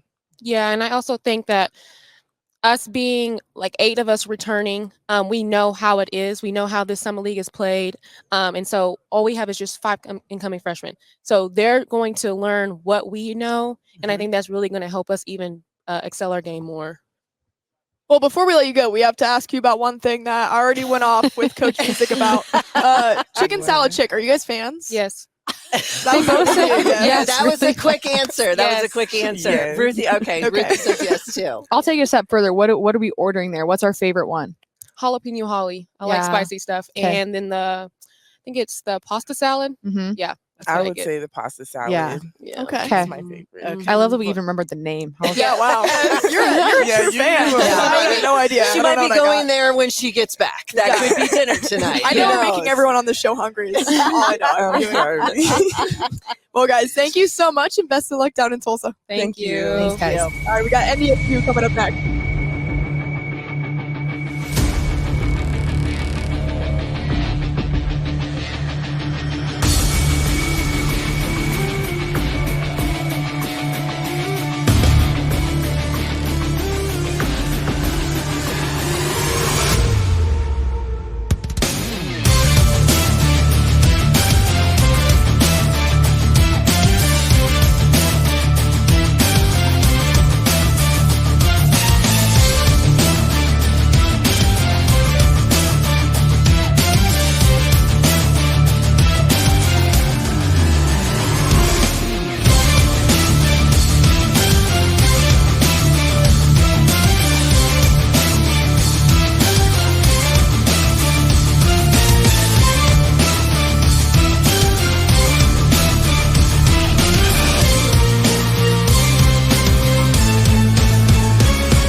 at Summit League Basketball Media Day. Coach Collins of NDSU Women's Basketball joining us now. Coach, how are we doing? Doing great. Doing great. Thanks for having me. Thanks for being here today. Absolutely. Well, this team is coming off a runner-up performance right here at the Summit League tournament. How do you hope that fuels and motivates this team? Yeah, it was it was a fun run. It's obviously bittersweet when you get into those kind of games and you don't win them. It hurts a little more. And I know we have a lot of players coming back that got to play in that game and have been highly motivated ever since. And in our postseason, our summer, and our preseason, and are pretty driven and trying to get right back here and give it another shot. And some of those girls are here with you today. We'll talk to your Abbies here soon. Yeah, we got a lot of them. It's But prerequisite to be on our team. You have a good chance to get recruited. Your name's Abby. shout out to all the Abbies out there. They play a lot of minutes for you, and they've become those veteran leaders. How have you seen them grow, and how much will you lean on them this season? Yeah, I think out of our 13, 9 of our kids are freshmen and sophomores. And so those two seniors who have now played, multiple years for us and started in multiple games are going to be a big factor. And obviously all the things they do on the court, the scoring and all that are going to be important. And they're going to be bigger contributors this year. But it's also all the things in between and in timeouts and just before games and handling situations and all the things that probably don't go on a stat sheet that you appreciate from your leaders and upperclassmen. And both of those kids are great examples of, for our younger players. Coach, let's talk about some of those numbers. You were second in this league last year in terms of field goal percentage. You averaged close to 76 points a game on the season. But there is no Heaven Hamlin in this lineup, and there is no Elle Evans in this lineup for you. So the faces look different. Talk a little bit about how, with all of these newcomers, you've approached, and so how do we kickstart this offense? What's it going to look like? Because you can't replace that type of those numbers all with one. Sure. Might be by committee with multiple people. What have you done differently? How have you approached that? Yeah, so I've gotten asked that question a lot. See, then you're ready for it. Yep, See, that's good. I am, and those two were two fantastic players. And if you look at shot attempts and field goal percentage, they made a lot of shots. They took a lot of shots for us, and obviously we were asking them to do that, and they handled that responsibility really, really well. What I tell you this year, what I'm really excited for is we have plenty of talented players on our team, and sometimes when you're a younger player, you take a back seat to a very talented or an upperclassman who's been there, who's been through the wars, and who coaches are going to lean on. And, that's what we did last year. But there's going to be an opportunity this year for several of our players to, I don't think we have one player on the preseason first team or second team, and we're going to have several that are going to get postseason awards. Yeah. And they just haven't shown that yet and haven't had the opportunity. But this will be a year where I think our offensive versatility with multiple players being able to play multiple spots, we're going to be able to put plenty of players in position to help us score. Do I think we're going to have an 18-point-a-game guy? Maybe not. But I think we're going to have 5 or 6 kids that are right at double figures, 10, 11, 12. And hopefully, that's maybe a little bit harder. It won't be a little less predictable in where we're going with the ball and hopefully, cause a little more problems for the other team. One of the words that comes up a lot with coaches and players, and when we talk about the Summit League specifically, is the physicality. This is a physical league, and you've not only got to have size inside, but yet we're in this world of college basketball on both the women's and the men's side, where that stretch 4, swing 3, and we can use all the buzzwords we want, they exist. Yep. So how have you guys, in terms of you and your staff, and then you get into practice, looking at the physicality of this league and how you want to be able to compete with that? Yeah, I would tell you that starts one with recruiting. To have the stretch 4 for us and what we do is probably our most versatile spot, and being able to play inside and out. And, Avery Coonan had a really good freshman year last year and had a great tournament here, a great championship game, has been unbelievable in practice, and is going to be one of those players that kind of branches out and becomes a household name this year without question. Abby Kay, who started for us at the 4 last year as a freshman, is going to play a little bit at the 3, a little bit at the 4. She's one we're starting to stretch out there. Both of those kids are super physical and tough, and I don't think came in that way necessarily. AK did, but Avery didn't, but has gotten that way. And then it's just, how do you practice every day? Yeah. And there's a fine line. Coaches will tell you there's a fine line between, we do a 30-second shutout drill and 3-on-3 war, boxing out. How much can you do that? Yeah. and then find the fine line of what's the benefit to that and then what's the negative of that, this early in the year. So I think you always are what you emphasize, and we do emphasize being a physical team. When I got into this league, if you weren't physical, USD and SDSU were just going to bully you around and push you around, and you either get better at it or you get beat up. So, you really have no choice but to kind of, emphasize that and get better in those things. You know what this league is going to present once it kicks off after January 1. So prior to that, when you thought about your conference, you were loaded with your non-con last year, and it was a lot of challenges, a few this year. I know you open on November 4th. You go to Drake, who has always been one of the most consistent teams in this part of the country.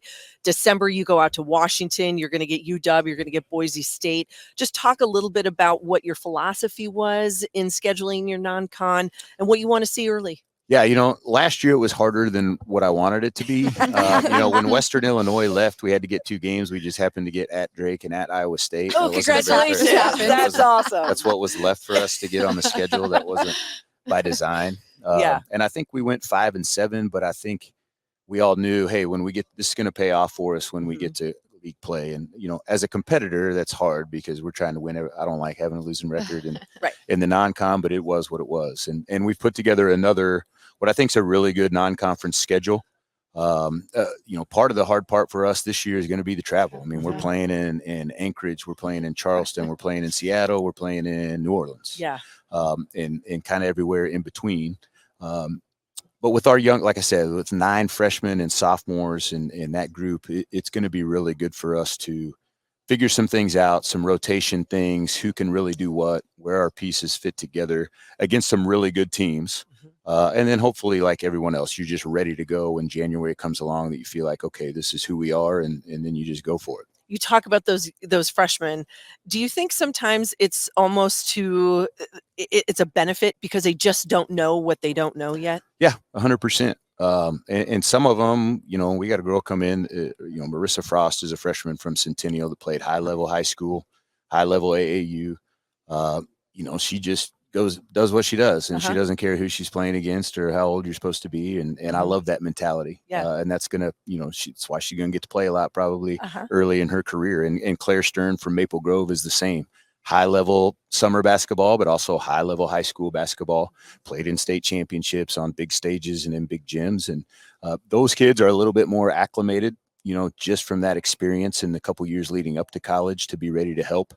But then there's nothing like, then you get into real practices and they get their eyes open no matter what. But that's all part of the process for them. But I think those 2 especially will really learn some things in the non-conference play and be factors for us by the time we get to Summit League play. No doubt. About a month away from the start of the season, right? It's coming up close, right? Before you know it, we're like, 20-something days away. From what you've seen from your girls and what this team is made up of so far and what you've seen in the gym, like what makes this group special to you? The thing that's probably stood out is we're a faster team than we were last year. We played Heaven and Abby Schulte at the point guard spot more out of necessity than that was their strength. Heaven was always an off-the-ball scorer, and Schulte's probably more natural wing player, even though she has leadership qualities like a point guard. Molly Lenz is a transfer, and Marissa Frost are probably going to handle the majority of our points. It'd be the first time here at NDSU I feel like I have real point guards. And I think our pace is going to be a lot of fun because they can really push it and set the tone defensively. And then I think, when I ask our team, what do you like about us right now? I think just the unselfishness that we're playing with, the ability, the confidence that every single person that's on my team, I'm on green or gold. I feel like everybody can make a play. So I just make the right basketball play, and I just trust that.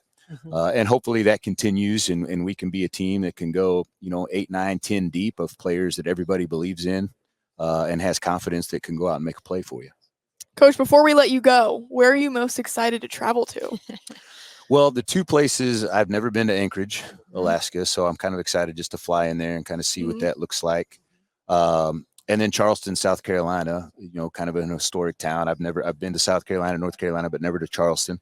So looking forward to just seeing us two opposite ends of the. Yeah. It's a long ways Very away. opposite, yeah. Long thousands of miles. Yes, yes. Two different cultures, but I'm kind of excited to check those out. I feel Love like it. you scheduled that right. Go cold, and then we'll warm it up a little bit. Hopefully, I Yeah. hope. Yeah. We'll see. Fingers Hopefully. crossed for that. We'll You never see. know. And then you're back to Fargo. So, Fargo, all right. right, there we And we're go. back to the cold. Well, Coach, thank you so much for the time. We'll bring up your pair of Abbies right next. Okay, thank you. Thanks.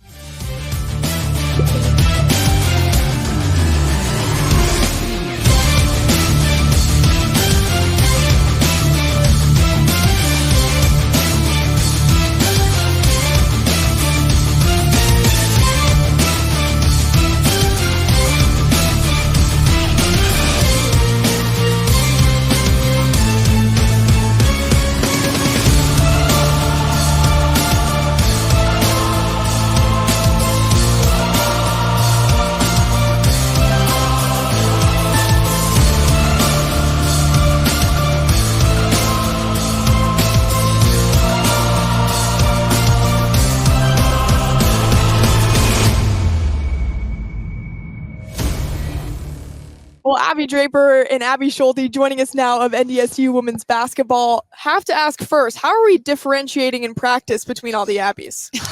It's a lot of last names. I'm names. Schulte, Drapes, Yep. Okay. Graham, Okay. and then AK. Yeah. So Does anyone call you by your first name associated with the basketball program? Not really. Very Like, few. even like academics, like everyone just knows our nicknames. Abby goes out the door once you walk yeah, in. Yeah, if someone seriously. is calling us Abby, I'm like, you must not know Everyone us very looks well. like, what? Who are you talking to?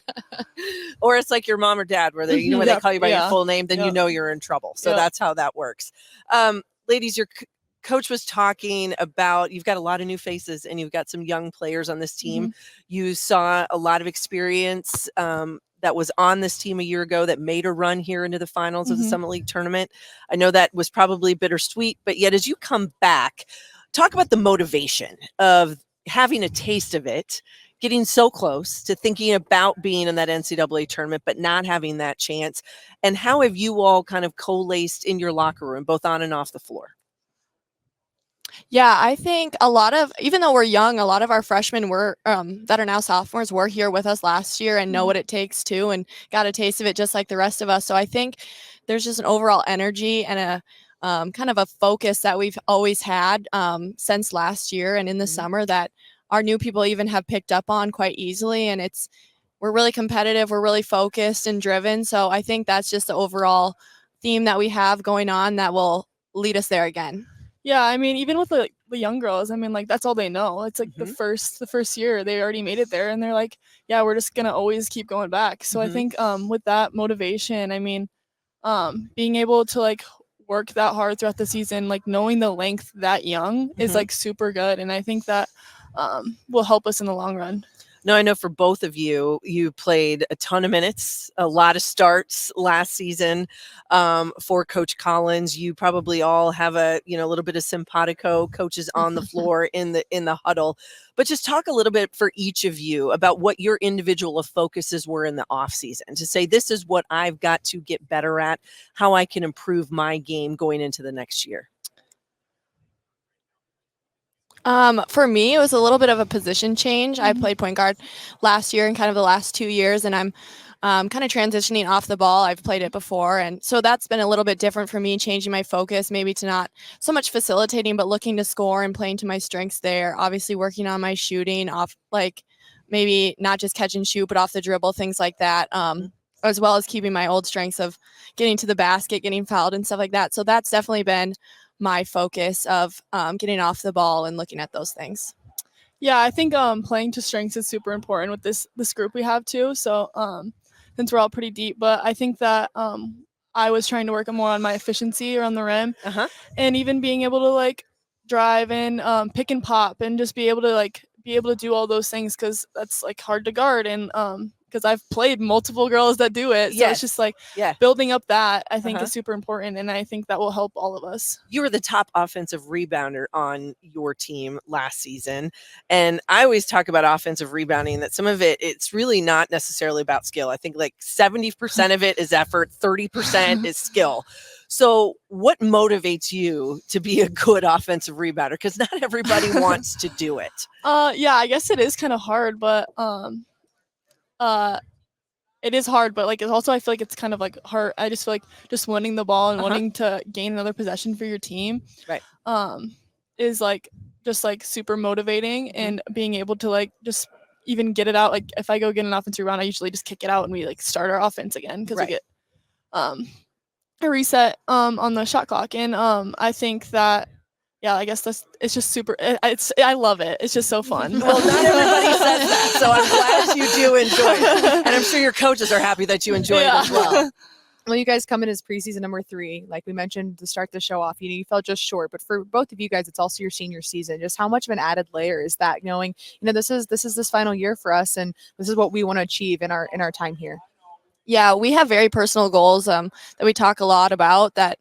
Are always in the back of our heads, whether we could have been ranked the last in our conference and still the goal is the same, and that those sort of things don't really affect us too much. We know what we want to do and we know what it takes to get there, as we saw last year. So it's keeping that focus, keeping together, and that's our main goal for this year.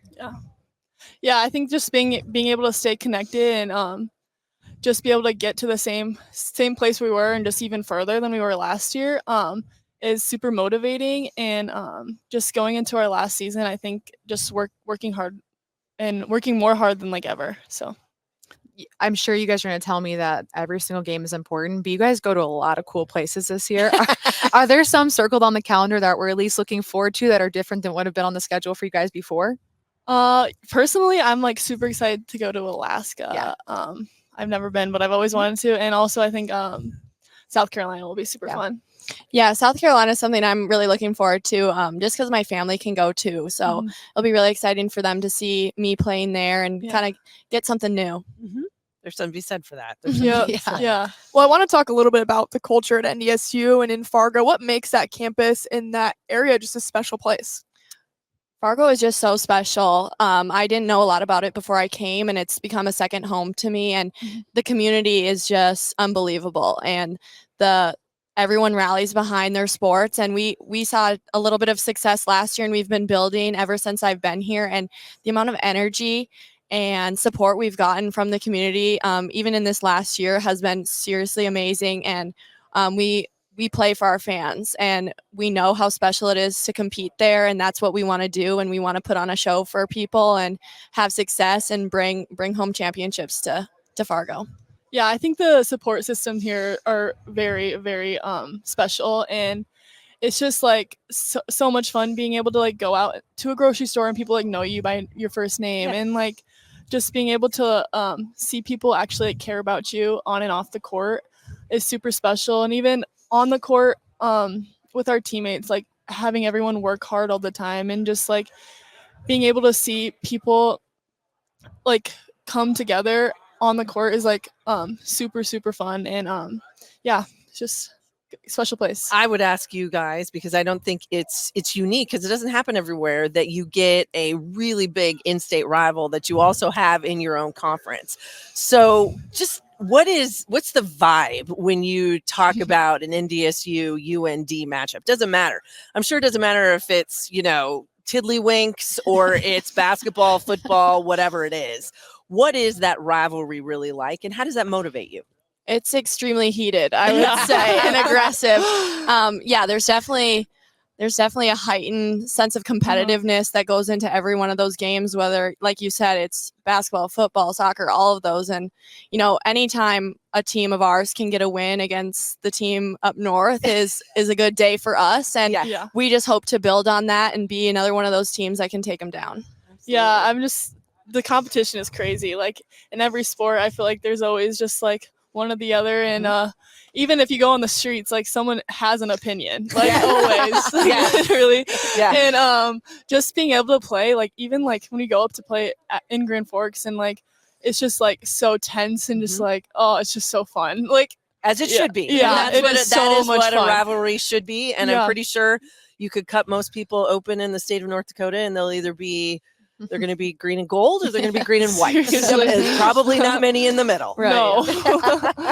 Well, before we let both of you go, since you're traveling so much, what are the go-to snacks either on the plane, in the car? What are we bringing along?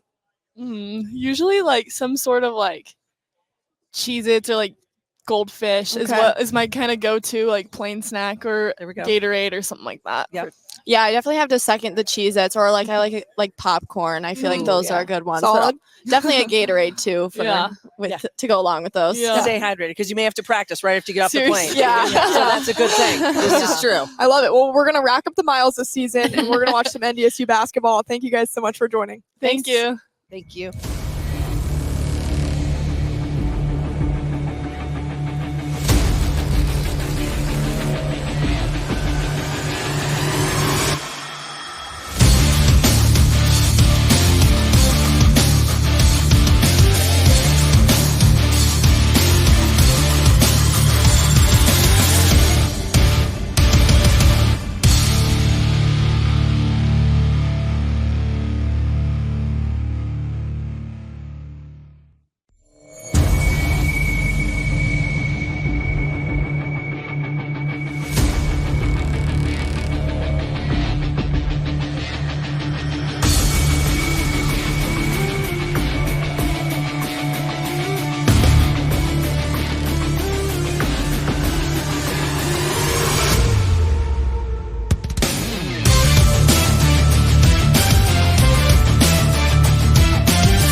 Well, Coach Ruthson of St. Thomas joins us now. Coach, how are we doing today? We're doing great. I love it. Well, another year at the Summit League Basketball Media Day. How special is it just to share this day with all these coaches and student athletes? You know, the Summit League does such a great job of building community, building excitement, and we're just so excited to be a part of this whole process in this league. Well, I want to start by congratulating you, since we probably haven't seen you since your 500th win last season, which is such an awesome benchmark, right? So as you reflect on last season and just the way that this team and this university has continued to grow in the Division I era, how have you seen your team and your program also grow within this Division I era and also this conference as well? No, well, this conference is incredible. It's been such an honor to come into this conference with these coaches and with these players and just to represent, St. Thomas in the best fashion that we can.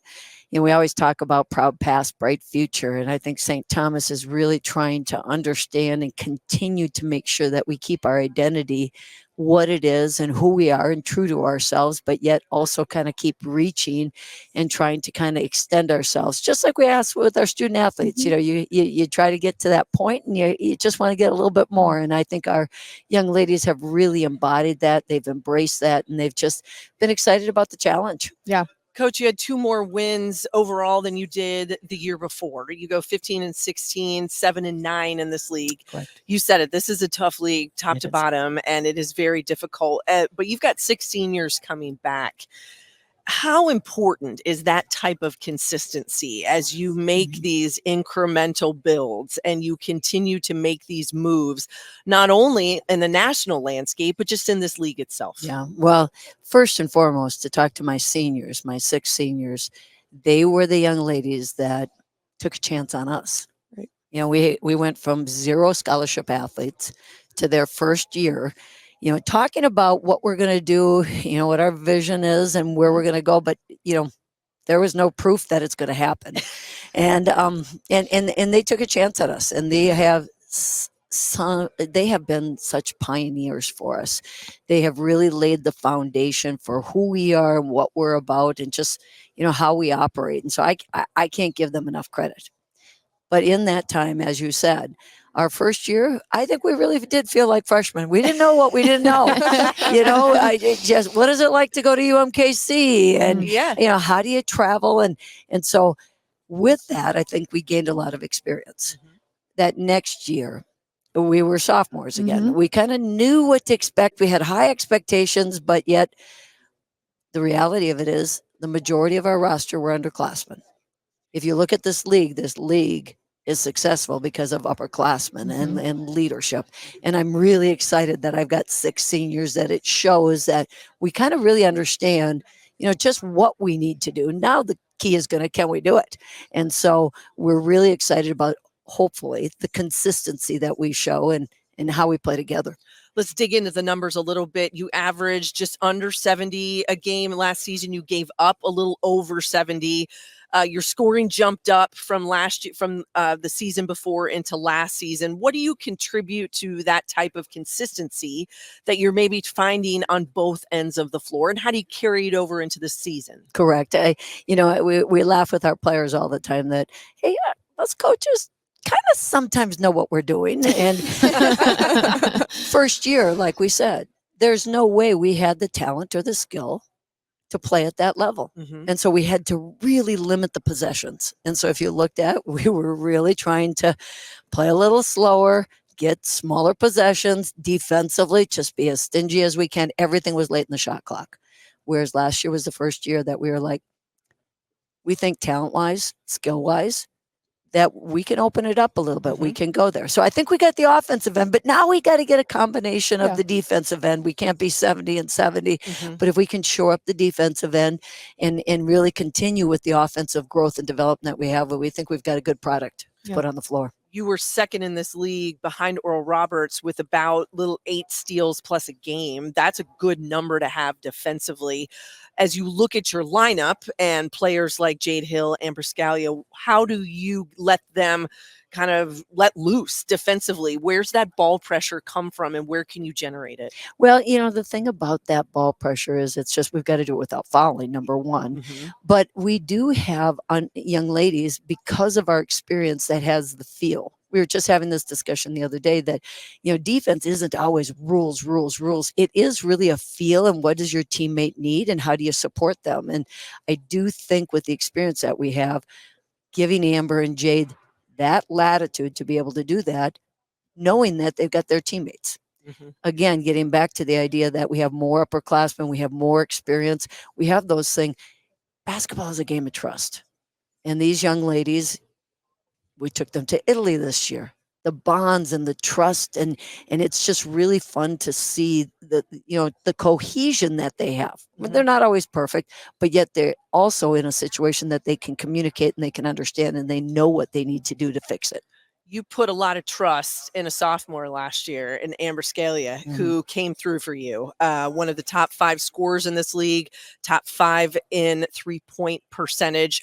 Just talk about her game, but then also what you're seeing as she makes that jump from sophomore to junior year. Correct. Amber, we've always known that Amber has that fight in her and that determination, and she is a heck of a shooter.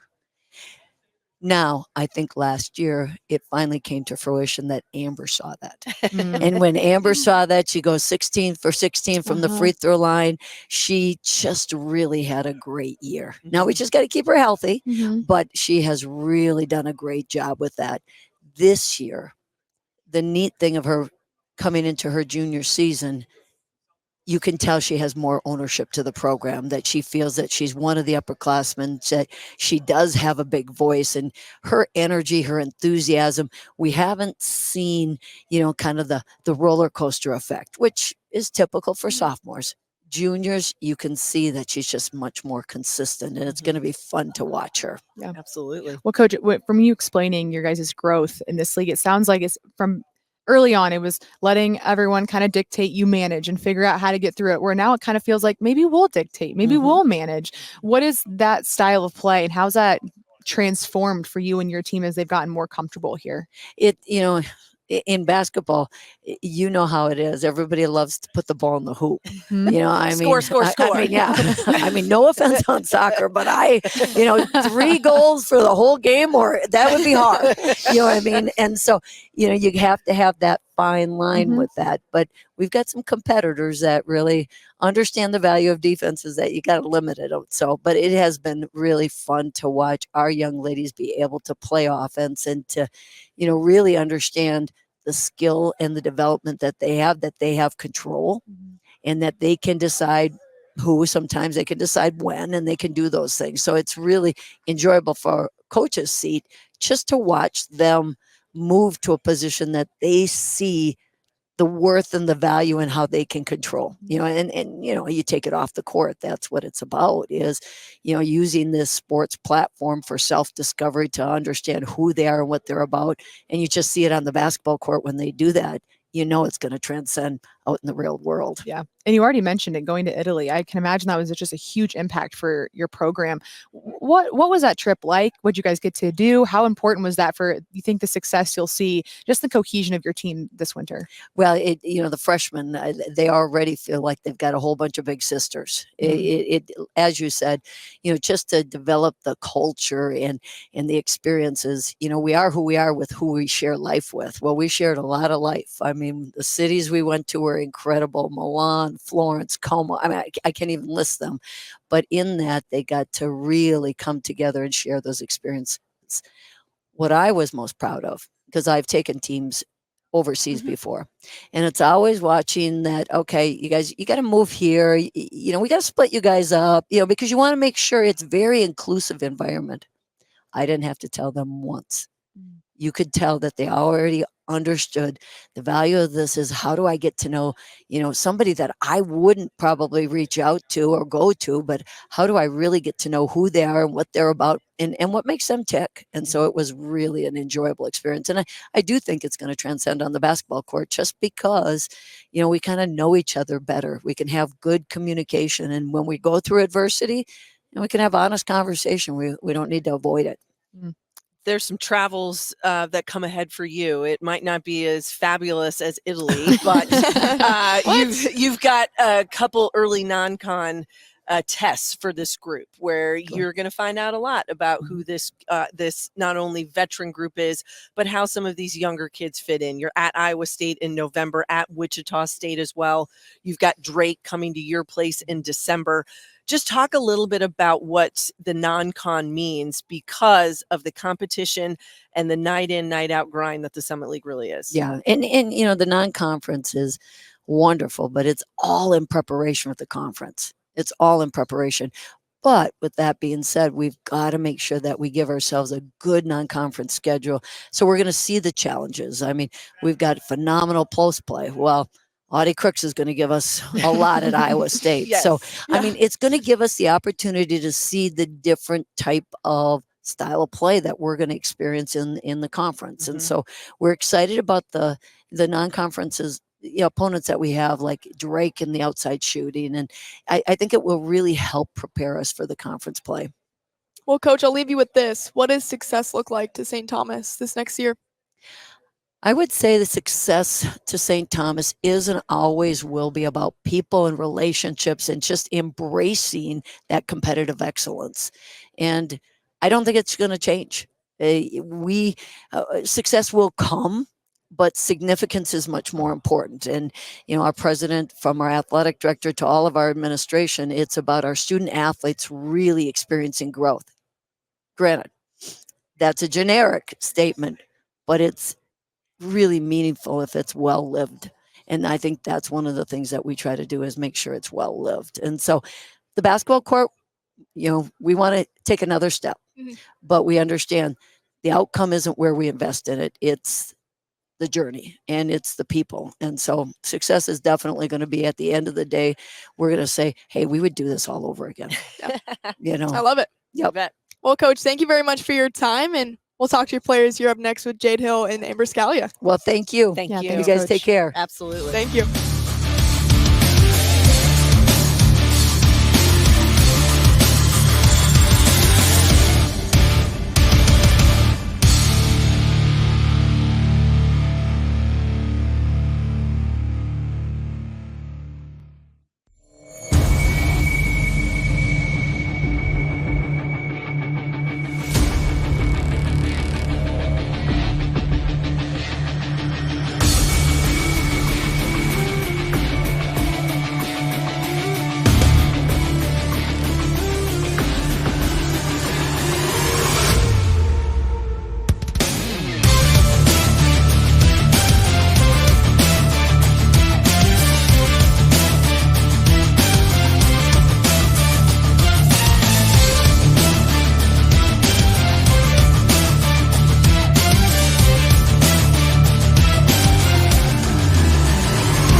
We're continuing on with St. Thomas. Amber Scalia and Jade Hill joining us now. Guys, how are we doing?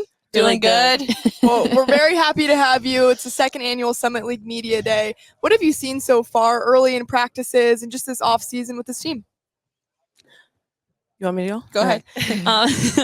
I feel like we've built a lot of chemistry, which is really good. I think we're really developing our skill this summer, and really taking the time to learn how each player plays and learn like their skill set and how to play off each other.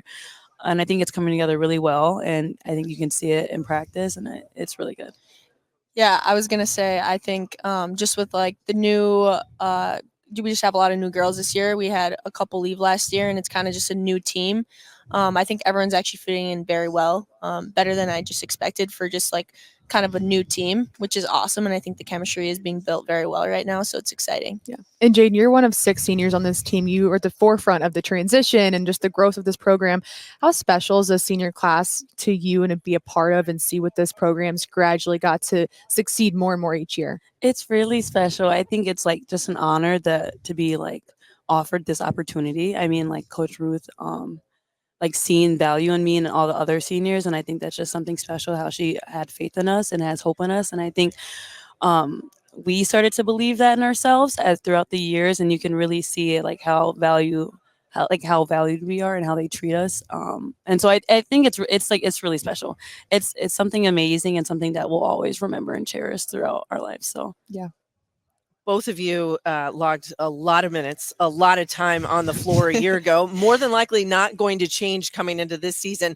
But Amber, I would start with you. As a sophomore, sometimes when you've got veterans, you try to find your place and you figure it out. You seem to have done that quite well as you return as one of the top 5 scorers in this league. Coach mentioned she thinks from last year to this year that your energy is increased, your voice is there. But tell us, what was your offseason like when you said, this is what I've got to be better at, this is how I've got to improve my game? What was your focus? Yeah, I think this off season for me, it was definitely different. Just because I actually like had a little heart condition action, which was weird, but I think actually like it made me just being on the sidelines a little bit more made me like actually kind of focus on like the things that I don't normally see, and just kind of coaching and being a leader in that way was like super important to me. And I think it's actually like improved my game actually way more. So like it was actually kind of a blessing in disguise for me. But I think just like going to Italy with the team, honestly, this summer and just like seeing all of that was like so awesome. And just like seeing the girls like, let's just like learn all that chemistry and just like kind of all of us just coming together, and like me just kind of just watching that was like amazing. Kind of just leading in that way was awesome. And now I'm back, and now like I just feel great. Like it's exciting, and I am bringing a lot of energy and joy because I realize like, you know, like every day like could be my last, and so like, you know, that's awesome, and like just excited, I guess. Well, that's good, and a lot of energy and joy coming to the floor. That is you can spread that to everybody. So I think that's a good thing. Jade, I would ask you this because as the ladies were saying, you've been through this whole process here. This is now you're a senior. You've seen this thing through.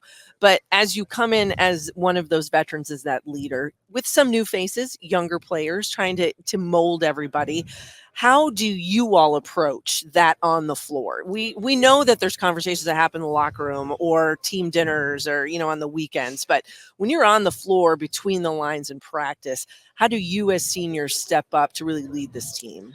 I feel like we just lead by example. We try to lead by example and be consistent. We have to show the face that the team needs to see. We can't really have any off days. So it's like, even if we're coming in at a 3, we talk about this a lot. Like, you got to get yourself up, find a way to get yourself up to a 6 or a 7. You know what I mean? You can't come in at a 3 because then you're doing an injustice to our team that day. And so we don't want to have any bad days in practice. We're not going to be perfect, but just trying to lead by example and keep the standard high and keep everybody accountable. That's like our role as seniors here on the team. And I think we're doing a pretty good job of that. So one of the things I asked Coach, because we looked at the numbers of where you guys were statistically, scoring, defense, etc. Over the first couple seasons, she said there's been an emphasis, kind of keep possessions low, but it seems like maybe this offense might open up a little bit more this year. Yeah. That's what practice has been like over the first few weeks? It's got to be nice for a couple scorers and shooters. You must like that. No, I love it. I think that's what we're emphasizing is transition and getting out and running the floor, because we have the players and we have the skill to do that. And we have the shooters, just our skill set and our personnel and our team fits that very well. And so I think we've been trying to work on that and perfect it. It's never going to be perfect, but trying to be the best we can be at that and like make that our advantage this year for our team. You must like the green light. That's got to be a good sign, right? The green light is amazing. Yeah. All right. All shooters like the green light. You got that right. We talked to Coach a little bit about the Italy trip, but I want to hear from your guys' perspective. I mean, I'm jealous. I wish I would have had that experience, right? In college, and to beyond that, do it with your college teammates. Just how, one, important was that for you guys as a team, but two, just what was that experience like? I think it was really important. We kind of like Amber had touched on earlier, we built so much chemistry and just like our bond, like we're just so close knit now. And I think it's just amazing to see like how in those 10 days you can really grow to know someone so like closely and get to know them so well. And I think everyone just meshed with everyone. It wasn't like, groups or anything, but we all like bonded really well all together. And it was like really fun sharing that experience, like one in a lifetime experience with all your like closest friends. So totally. I think it was really good. And that you could see that really lended itself to like how we play with each other on the court. So it's cool. Yeah, I would say I just think it's awesome. It just feels like we haven't taken a break from each other ever. Like we've been with each other for like a whole year. But honestly, like I wish we could go on a trip like that every year. Yeah. Because it was so awesome. Like everyone is so close now, and like not on every team you're gonna have that. You're not going to have like, usually like there is like groups or like people aren't as close. Like we are all super close. And I think that's like something that I love about not just St. Thomas, but like our group in general. Like we find a way to like all love each other no matter what. And I think that's so awesome. But like we really did have such a fun time in Italy. I mean, we did everything. We saw everything. It was just awesome. Yeah. Best food. What was the best food there? I had this like red wine spaghetti. Oh, it was so good. It looked nasty because it's purple, but it was so good. It matches your shirt. Yeah. Yeah. Oh my gosh, I don't even know. It was all the focaccia bread. Yeah. Oh, was the pretty focaccia good. bread was really good. Man, it was all good. I'm not gonna lie. So much bread. Yeah. So much bread. So much food. Before we let you guys go, we had Coach define what success means. What would you say that is for the players on a team where you want to be more player-led and have your voice in the outcome of games? I feel like success to us means just like getting that 1% better each day. You know what I mean? Not settling, not ever being content, but just like always pushing to be better and like being okay with failures, because that's what's going to help us grow. But always being aware and being aware and knowing what you can do to be 1% better. So I feel like, always trying to grow and develop in every aspect. So yeah, you kind of hit that. Yeah. I agree with that. Just let Jade take it. Yeah, Jade got that. That was awesome. That's what seniors do. They handle She leads. They handle the tough questions. Hey, actually, I lied. I got one more good question. What is your favorite Ruth Sin saying? Oh my gosh. There's so many. There's so many. Yesterday we were laughing at this one. She always says communication is organization, and and she always says, and she's like, dance? yeah, she's like communication is, and we're all like, organization. She heard that one We're too. like, organization. Like, we got it. It's like 6 in the morning. You're like, I can't. Yeah, too early. I love it. Well, guys, thanks so much for the time and best of luck to the Tommies. Oh, thank you so much. Thanks, girls. Thanks, ladies.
Well, it's time to talk some North Dakota hoops. Walker Demers, or Demers. Say it for me again. Demers. Coach Bernard, how are you guys doing today? We're doing great. How are I you love guys? it. Good. Well, second annual media day. How are we feeling just about this event and getting to share this experience with student athletes and coaches and just seeing that community? I think it's fantastic. I said this last year. I was kind of awestruck, honestly, by the setup and everything that we have, and honestly, just the excitement around basketball in our league. And I love what you guys are doing, promoting the women's side of the game. And this is incredible. It does. It brings just so much excitement. I think we're going to go back to Grand Forks talking quite a bit about it, and definitely letting them know where we were picked and what that means for us. Yeah. What would you say to that preseason ranking and what you expect out of this team this year? Well, I'd say I'm not surprised by it, I guess. I mean, we were 9-21 last year. You know, we didn't exactly have a great year, and we know that everyone was circling Casey Baravich on our scouting reports last year, and obviously she's not there to circle anymore. So I think there's quite a bit of unknown if you're on the outside of our program.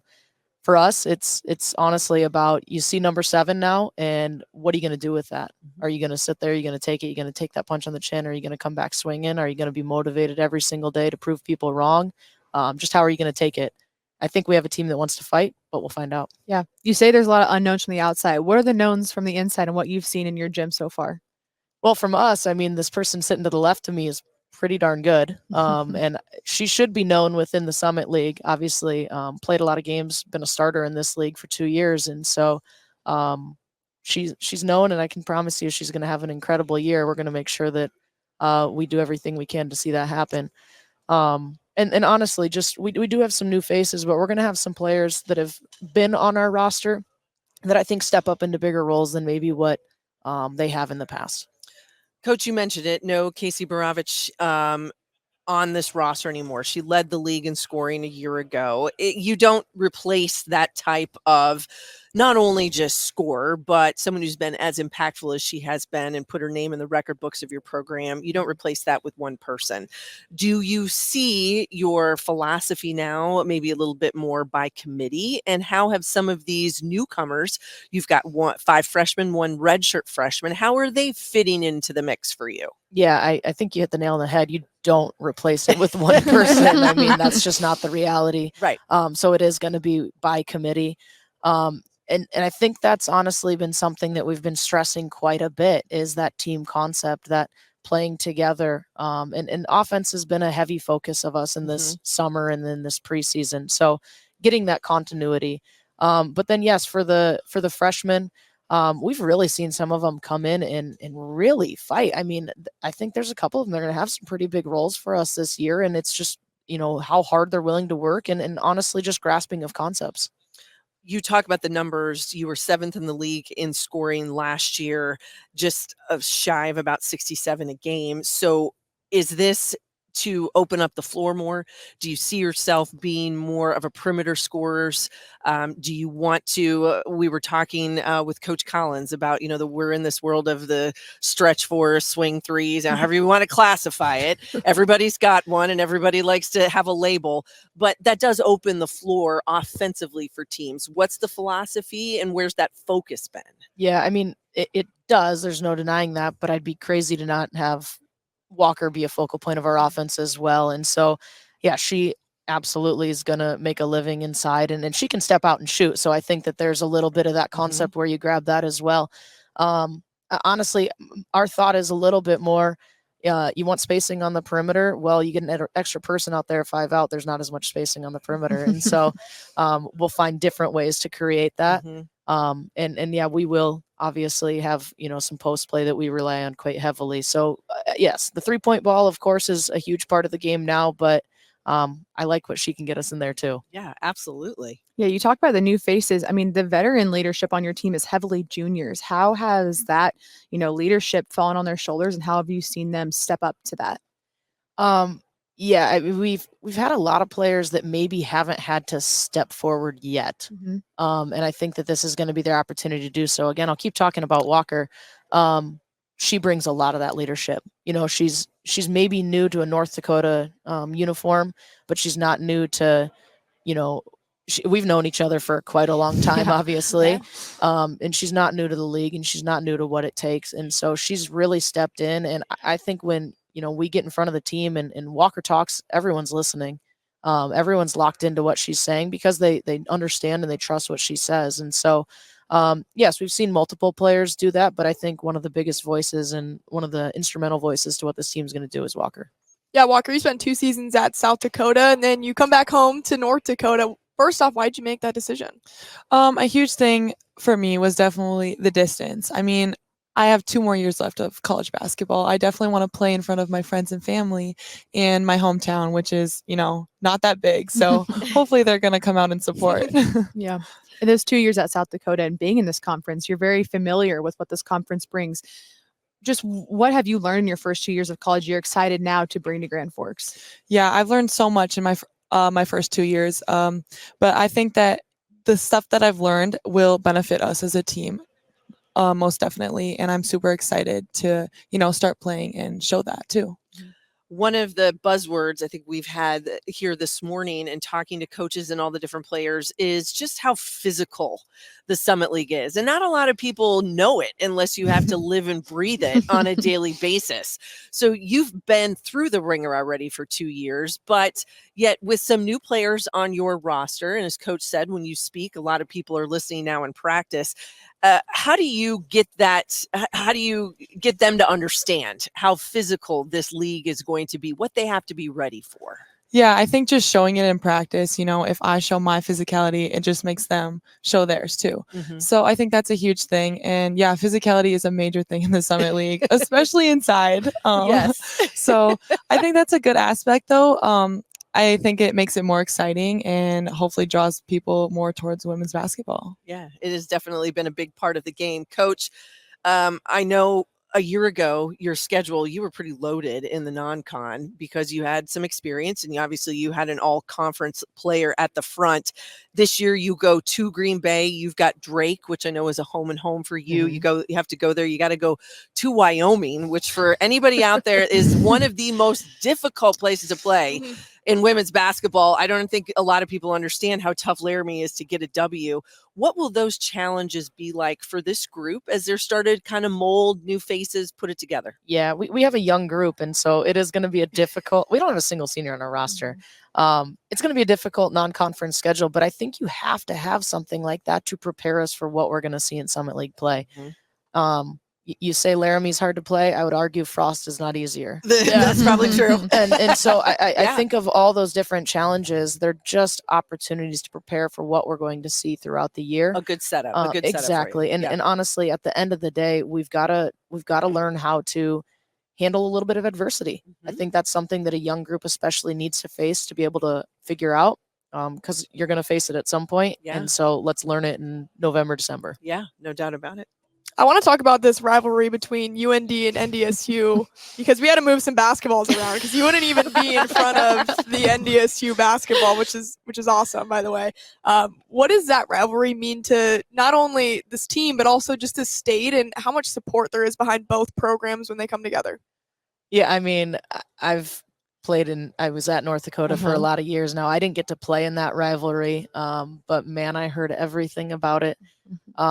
It does. I mean, it's for the pride of North Dakota, and I'm really proud now to say that we got 3 players from the state on our roster, and I know that they're going to fight like heck for taking home that rivalry, the pride of that. And so it's big. It is big, and we're going to embrace it. We're going to own it, and we're going to have to do what it takes to come out on the other end of it.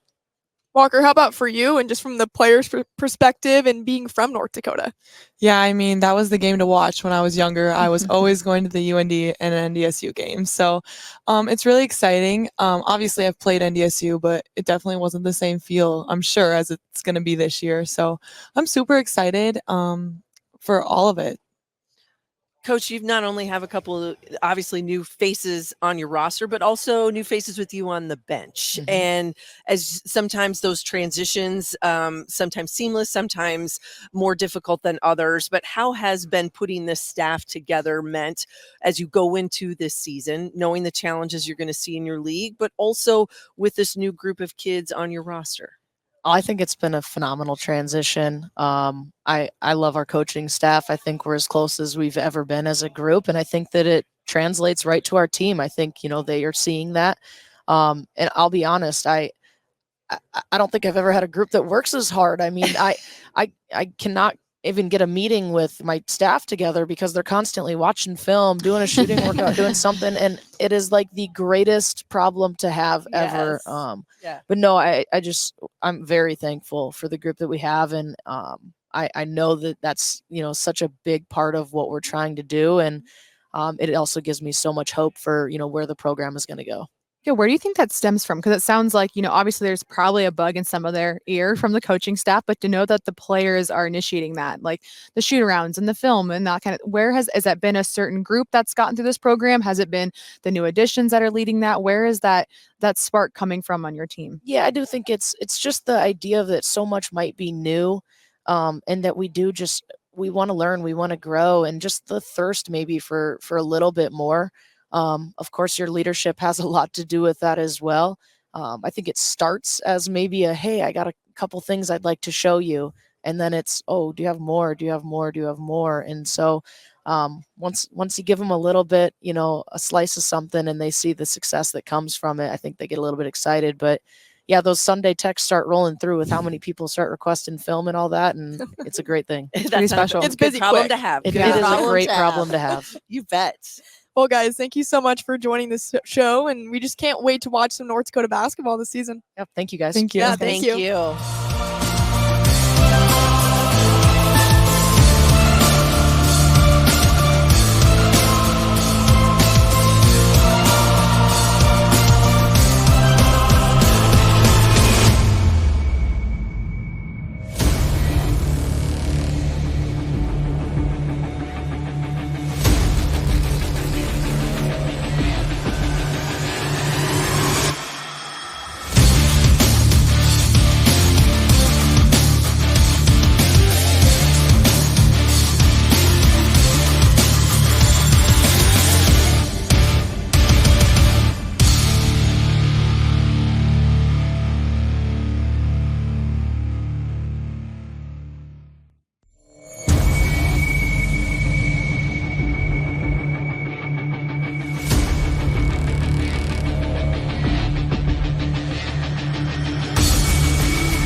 at Summit League Basketball Media Day. Commissioner Josh Fenton joining us now. How are we doing? Second annual Media Day. Have you liked everything coming together so far? I'm great. First off, thank you guys for being here. This is a special event. Yeah. Basketball holds a special place in the Summit League, obviously. And so to have this event kind of kick off the season and to have kind of the activity that you see around the Premier Center, it's just great. And to have Hurrdat Sports and all the other entities that are here just adds a lot. So thank you guys for being here. Yeah, we're Absolutely. happy to be here. We are happy to be here because there's been so much momentum also around women's basketball. How does the Summit League capitalize off that this year?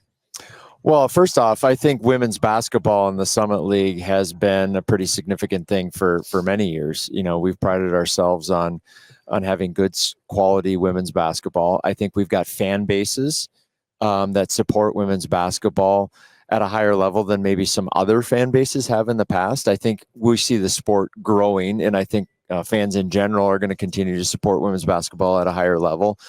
But it's just great for the sport in general and great for obviously the student athletes and their experiences. And so we think women's basketball has always had a special place in the Summit League, and we're going to continue to build on that through the regular season, obviously a special postseason tournament, and hopefully a run into the NCAA tournament. Yeah, you already mentioned it, a special tournament. This place is special. It's cool to see all the fan bases come together. And you mentioned the fan bases. I mean, it's full of energy. You have both the men's and women's here. What does this postseason tournament in this building, in this town, just show about the talent that's on display and also just the energy and the support that this league gets for basketball? Yeah, first off, we think it's the best mid-major conference tournament in the country. Certainly I'm biased, but I think the numbers and kind of what you see visually when you come in or see it from a television perspective show that. And so the community of Sioux Falls has supported the tournament. Now we've had 15 tournaments here in Sioux Falls. So 2009 was the first year. And you see that as the community comes out to support not only the local teams, whether it be South Dakota State or South Dakota that are, an hour-ish away from Sioux Falls, but people are here for really all the sessions, men's and women's sessions. And so that type of environment, that type of energy to be able to have in a venue for all of our teams is really special. It will always start with the student athlete experience, and we think that we provide a great student athlete experience through the tournament. And so as we think about ways in which we can build and expand, it's always with the lens on the student athlete experience. Commissioner, we've talked to a lot of coaches and we'll continue today about how they schedule, because they understand that when they get into league play, it's a grind, right? And so they know what they're up against once that calendar flips to January. There's really only been 2 times where this has been a 2-bid league on the women's basketball side. That was in 2019 and 2021. I talked to a lot of coaches all over the country, and they think about, how do I schedule to the net? And how do I think about my net rankings on the women's side and all of those things? What are the conversations that you all have at the conference level, leadership-wise, with your administrators, with coaches, about approaching non-conference scheduling, both on the women's and in the men's side? Yeah, and it's very similar with both. So first off, there's been a challenge of just getting games. Yes. How do I get games? And it may be a little bit more challenging on the men's side than the women's side. And certain programs face more challenges than others. Geographics play into that. Mm-hmm. And so what we've done is try to approach it from the standpoint of, can we create conference challenges? And you are aware of the Big Sky Challenge. Mm-hmm.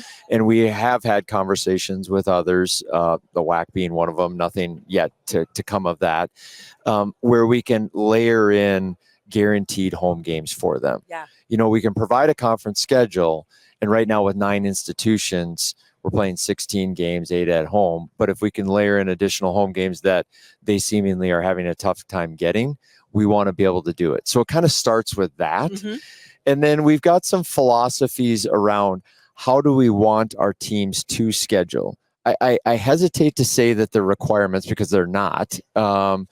Because it's too hard to make them requirements. Yeah.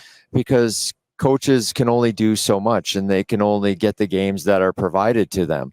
But we do have some kind of guidelines around, okay, if you're in the top tier of the conference, we would like to see you playing, maybe a few more quad 1, quad 2, maybe even quad 3 games. If you're in the lower tier of the conference, you know, we want to see you playing games that you think you have a chance to win. Right. You know, and that may be some quad 4 games or on the lower end of the net. The simple on scheduling is schedule the team that you think you can beat, the hardest game possible that you think you can beat. Good philosophy. Yeah. Easier said than done.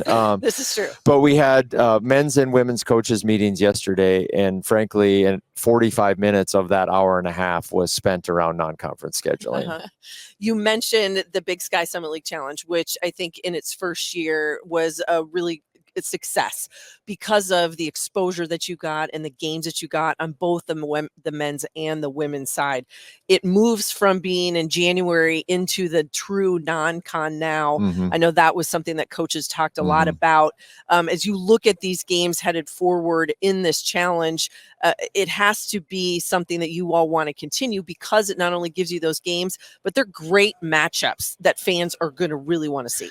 Yeah, you know, there's a travel aspect that maybe is easier for some than others.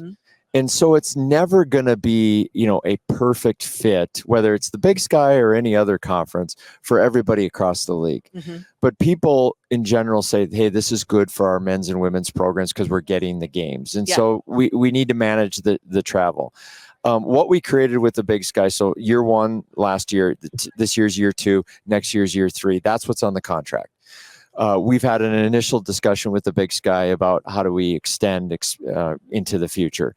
Nothing official yet, but I think we'll eventually get to that point. I think they have a desire to do it because they also struggle in getting games. But Missy, you also mentioned the promotion and exposure that comes from it. Yeah. Like we got a pretty big shining light in college basketball on the Summit League and the Big Sky because of the challenge that we had in the first part of January last year. I think we'll get some of that, maybe not to the same extent this past year, because last year was pretty spectacular. We did the funny videos and the commissioner challenges and all that type of stuff. And then, oh, by the way, it ended in a tie. A tie. Which actually makes it even juicier. Correct. Yes. It ended in a tie. And I remember Ryan Powell on our team telling me on that Saturday night, we tied. I'm like, really? We tied? But just so all the Big Sky fans out there realize, we did have a tiebreaker that was cumulative points, and we did win the tiebreaker. So there you go. Despite them wanting to move the tiebreaker to arm wrestling between me and their commissioner. Hey, still some juice. There's some juice behind that. That's right. I have to ask you, because you are someone that lives in this crazy landscape that is college athletics on a daily basis. Yesterday, there was some news about the NCAA settlement with the Power 5 conferences and the preliminary approval antitrust settlement, way more that we want to go into. But I do want to ask you, in the world that you live in, there's a trickle-down effect, and how mid-major conferences are going to manage this. But then I think there's also been an overarching question that not a lot of people have answered in terms of things like Title IX and where it goes from there. So how do you and your staff at the Summit League kind of try to handle this constantly moving target that is college athletics? See, the simplest thing I can give you, because we could literally sit here for 4 hours and talk about it'd be way longer than your coaches meeting, right? Yes. Is that I, as the commissioner, not so much our staff, more so me, and I feel like this is my role, is to communicate the information that our membership needs to make the decisions that are in the best interest of their own institutions. We haven't gotten to the extent of saying, hey, we need everybody to do X, Y, and Z, or we need everybody to opt into the settlement, because opting in may mean something different from North Dakota to Oral Roberts. And there are considerations. There's enrollment considerations. There's Title IX considerations. There's obviously just financial spending considerations. And so we're still early in not maybe totally understanding what the practical implications are for, frankly, everybody across Division I's, high majors down to the mid to low majors. And so we need a little bit more information before we can make, I think, some intelligent decisions on what does this mean for the Summit League, and how do we position the Summit League. The last thing I'll say is the settlement was needed and is good for college sports. There are aspects of the settlement that we can agree to disagree within the industry about. Right. But it is good for college sports to move us forward. My hope is that with also some congressional support, we can get the environment, the litigious environment, to calm down a little bit. That would be a great goal. Yes. Well, I'm going to throw in another question because I'm sure you love this term too, conference realignment, right? Oh, here we go. Yeah. You see this across the It's a landscape. buzzword. And I'm thinking if I'm sitting at Big Ten Media Day, I might have to have a 4-night stay at a hotel because there's so many teams, right? There's so many different 18. teams. 18. Oh, Yeah. yeah. And you look at the conferences and just how much shuffling has gone on. How does that trickle down to the mid-major level? And not only Summit League, but you look at the Big Sky, you've seen it in the Mountain West already. How does that work? It doesn't work well. I probably spend 75% of my time right now around what I would call the topic of membership health and stability. And so obviously that starts with the 9 member institutions that are in our room today. I think we have 9 committed institutions. I think we have 9 institutions that are strong as institutions, which I don't think everybody can say across the country based upon what's changing with higher education, enrollment, things of that nature.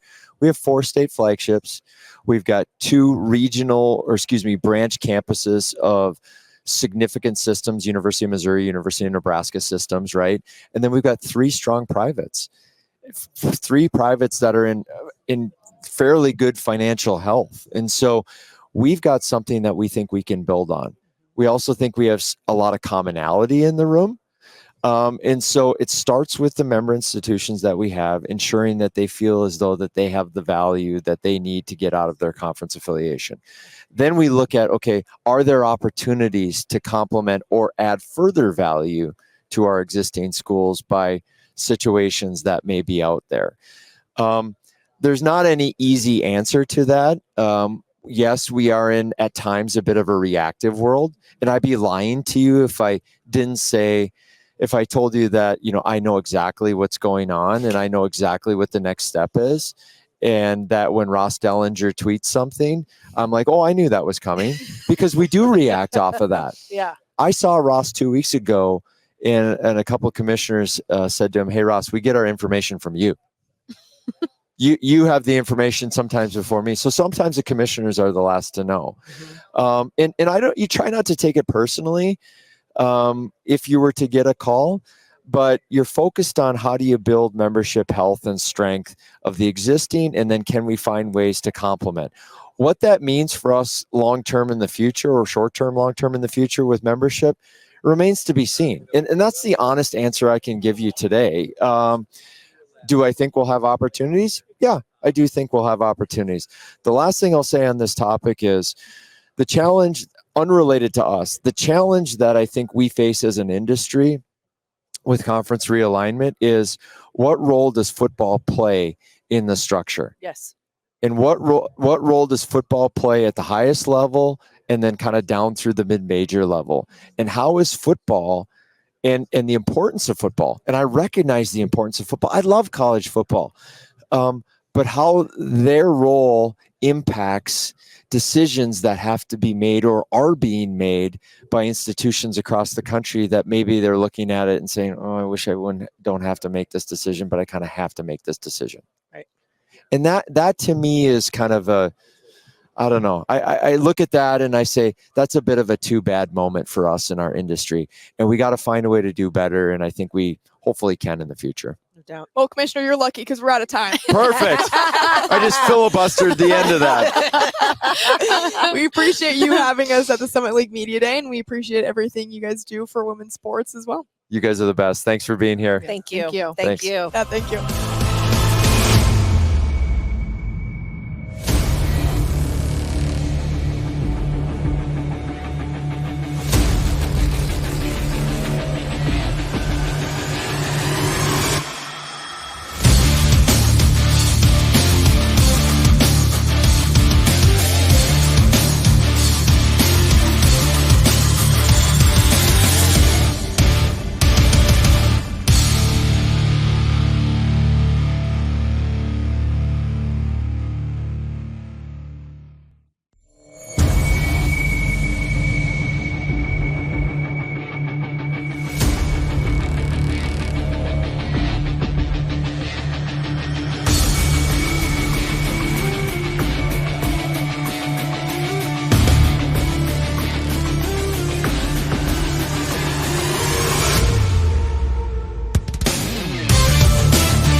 Well, the newest coach in the Summit League is joining us now, Carrie Amy. First of all, welcome to the conference. Thank you. It's been awesome. This event, this day is so incredible. The Summit League does such a great job with this. So excited to be here and looking forward to a conversation with you guys. Yeah, we're excited to have you. Well, we'll get right into it. As you've gotten to know your new team, what do you feel like you've learned about them so far?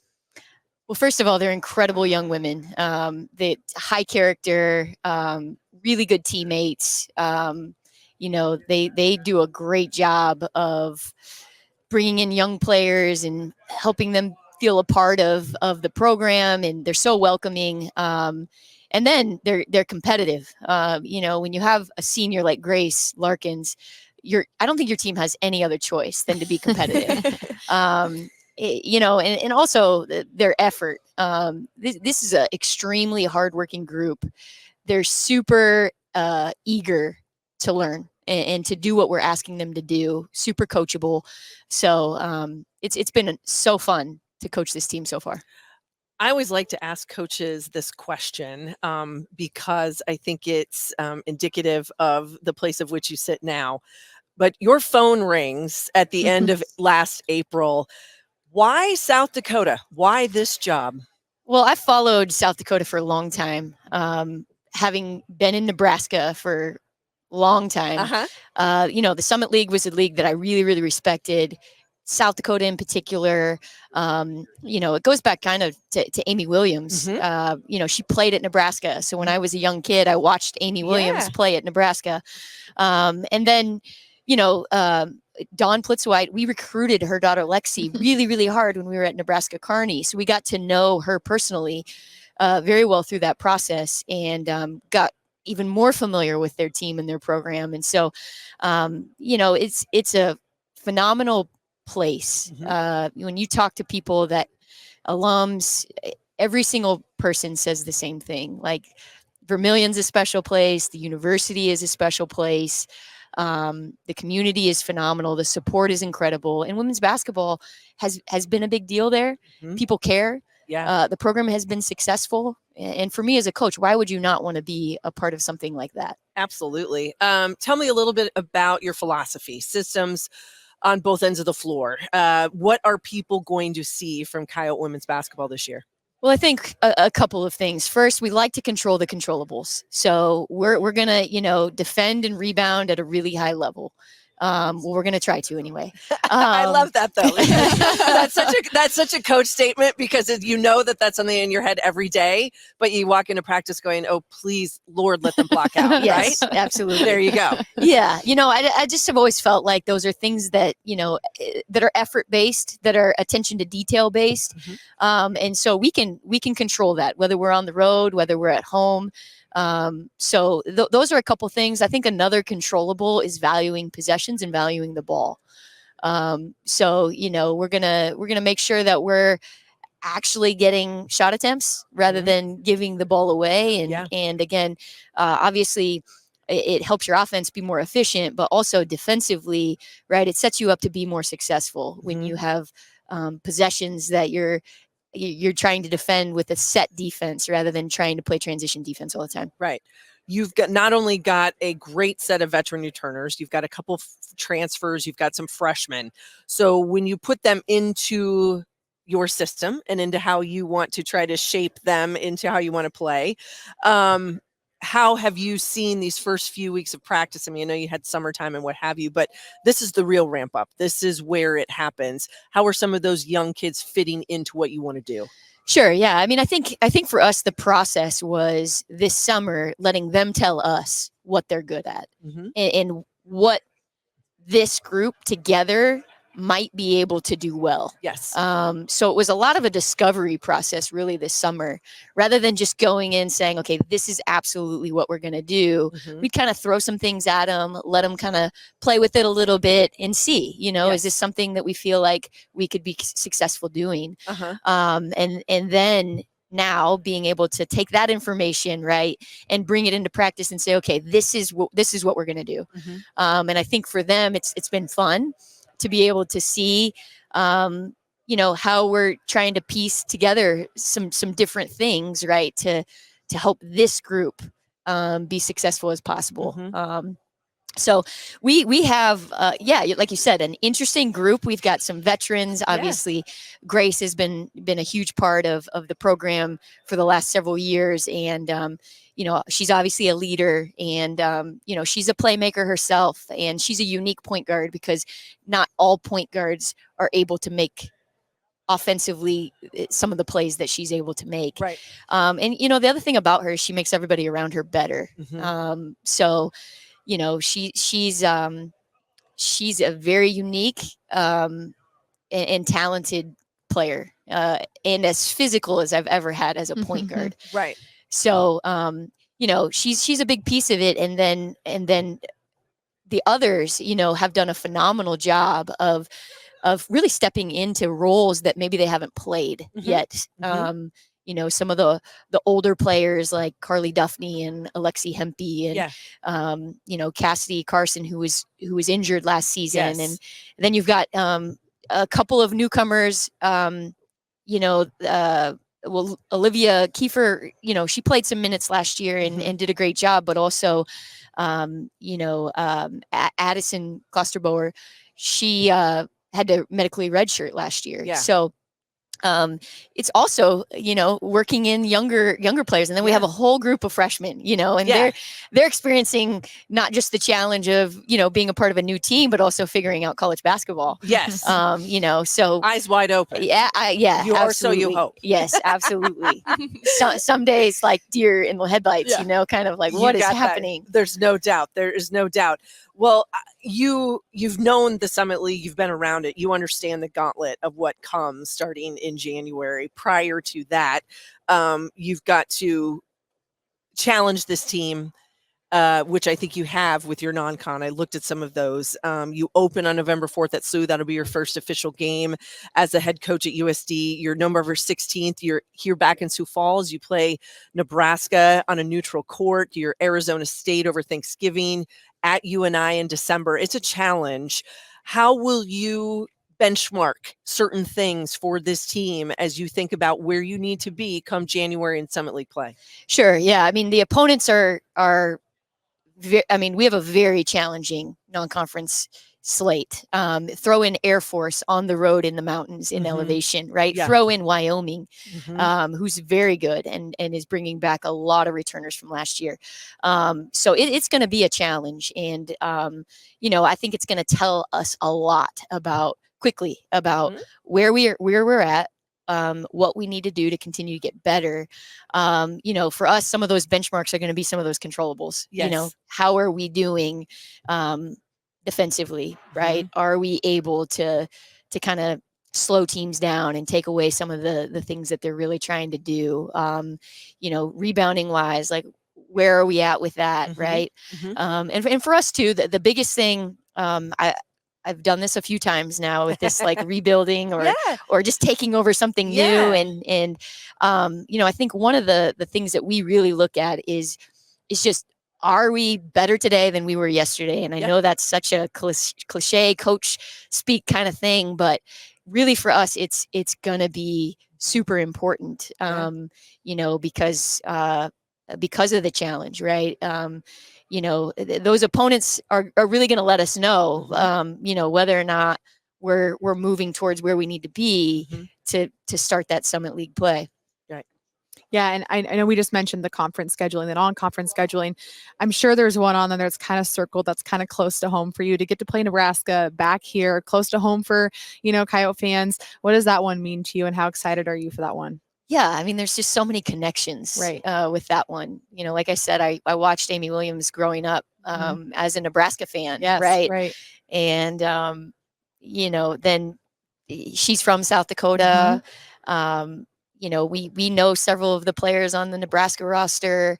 It's when I saw that game right after I took the job, I was like, you got to be kidding me. I know. You're like, what did I walk into? Yeah, I mean, what did I walk into? But also, a gift. Like Markowski's so good. Britt Prince is, going to be a freshman. And but also, so it was a little bit of that, but also, wow, this is really cool way to. And fun fact, I've never actually coached a team in the Pentagon. even in Division II, we didn't have a regional there or Yeah, anything. So first experience in the Pentagon, and no better opponent than Nebraska. And a great environment for college basketball. I mean, I think Absolutely. that's one of the beauties of it. And to think about how many quality teams there are in this in the Midwest, in this part of the country, that really puts women's basketball on display. Absolutely. Yeah, we can't wait. Yeah. Well, we're going to talk to 2-year players in a second, Grace being one of them and Lex the other one. We talked to Grace last year, and she's usually pretty humble, even when we want to ask her certain questions. You touched on their impact on the court, but how would you talk about them out of the gym, off the court, especially helping you in this transition and getting acclimated to this team? Yeah, I think they've really, really embraced this idea that, like, we're going to set the standard. And we're going to have the expectations. And obviously, we had a lot of conversations about that, but Alexi and Grace were two of the first that said, like, Coach, how do we help you? Right. And also, here are some of the things that we have as standards. Are you good with these? And they do. I mean, they have super high expectations for themselves. They set the standard. And they also have this other side of them that they're like really great teammates. And, they embrace the younger players and kind of, come alongside and want to do whatever they can to help them be successful. And really, when you have, someone like Grace, who is such a good player, to see the way that she engages her teammates off the court is incredible. I feel like when you have a leader that's as strong as she is, you've got a chance to have something really special. Absolutely. Well, Coach, we'll leave you on this. What does success look like this winter?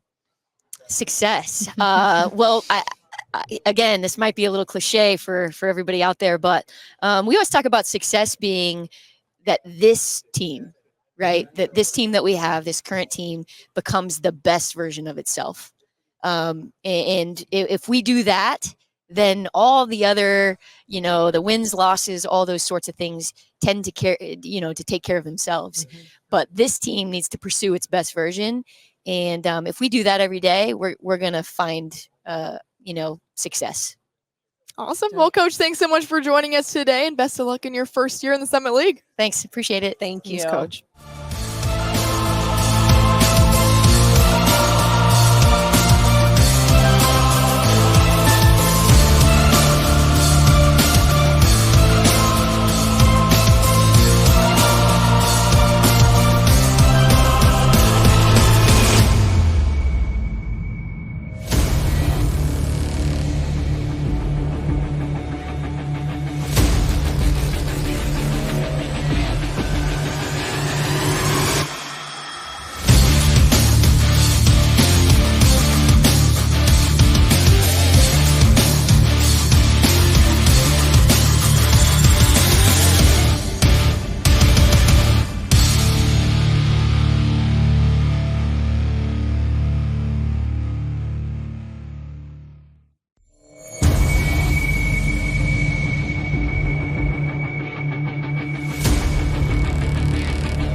Lexi Hempy and Grace Larkins joining us now out of South Dakota. Guys, how are we doing today? I'm doing good. How are you? We're doing great. We're rolling along through the show. We've got 9 teams. I think you guys are 7 of 9. Yep. So we're Yep. really rolling down the list. We're But cooking. want to start first with your first-year head coach, Carrie Amy. How have been the first impressions with Coach and just what she wants to accomplish with this team? Yeah, I think it's been really good so far. It's been a positive change. That whole coaching staff just brings a really good energy to this group. So it's been really fun to learn from them and grow from them. And yeah, excited for this season. Yeah, I love her so much. She just has a drive in her that is super encouraging to all of us, and she's just really good at what she does. Yeah, for you two, you've played a lot of minutes in this program. You guys are the veteran leaders. Then you have a new coach. How have your roles maybe shifted and changed a little bit to help her acclimate, but then also help the rest of your team acclimate to this new change as well? Yeah, I mean, veterans, but also, it's a new offense, defense, new principles. So we're learning too. But I think she's done a really good job of, letting us, lead with that too in practice. So I think it's been a good combination so far. Yeah, I would say we have a really young team too, which is awesome. But just leading by example more than anything, having a positive outlook on all the new things, and just excited for the year. Yeah. We asked Coach a little bit about philosophy, and she didn't give too many secrets away, obviously. and as you said, you're learning a lot of new terminology, and every day probably is something different that's being thrown at you. How important were we call it the off season, but there really isn't one anymore. So your spring and summer workouts to be able to lay that foundation. And what were some of the things that you each individually focused on for your games? Yeah, I think the off season, like you said, the spring, the summer, it was really good to just learn the little things again, right? Kind of like the expectations daily and in practice and stuff like that. I think for me, just kind of how Grace said, leading by example and just being consistent every day, being someone that will show up every day and, that your teammates can trust. Yeah, absolutely.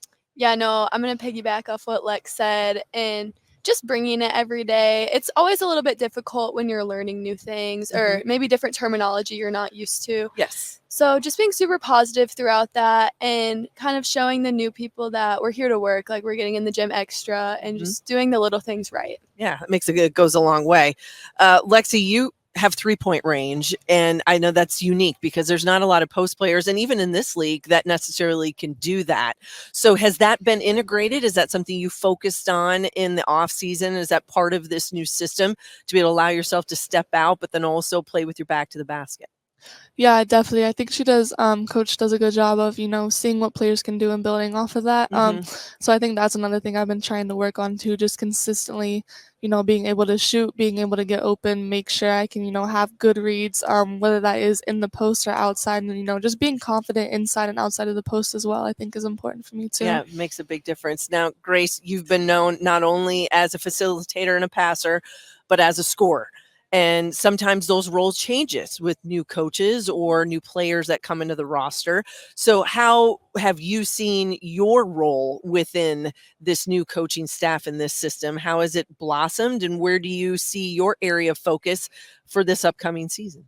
I think just with growth and playing college basketball for 3 years now, just not forcing things. Like I have great teammates. So being able to make the read when I need to and keeping it when I need to is growing tremendously, and just having confidence more than anything. I would also ask you both one more question before I turn it back over to these ladies, because I think as we mentioned, coaching changes are hard and it's not a simple process. And in this day and age, it's really easy to get up and go somewhere else. So I'd ask you both, what was it for you that you said, you know what, no, I'm going to stay and I want to finish my career at USD? Yeah, I know for me, I chose USD more than just the coaches and my initial commitment.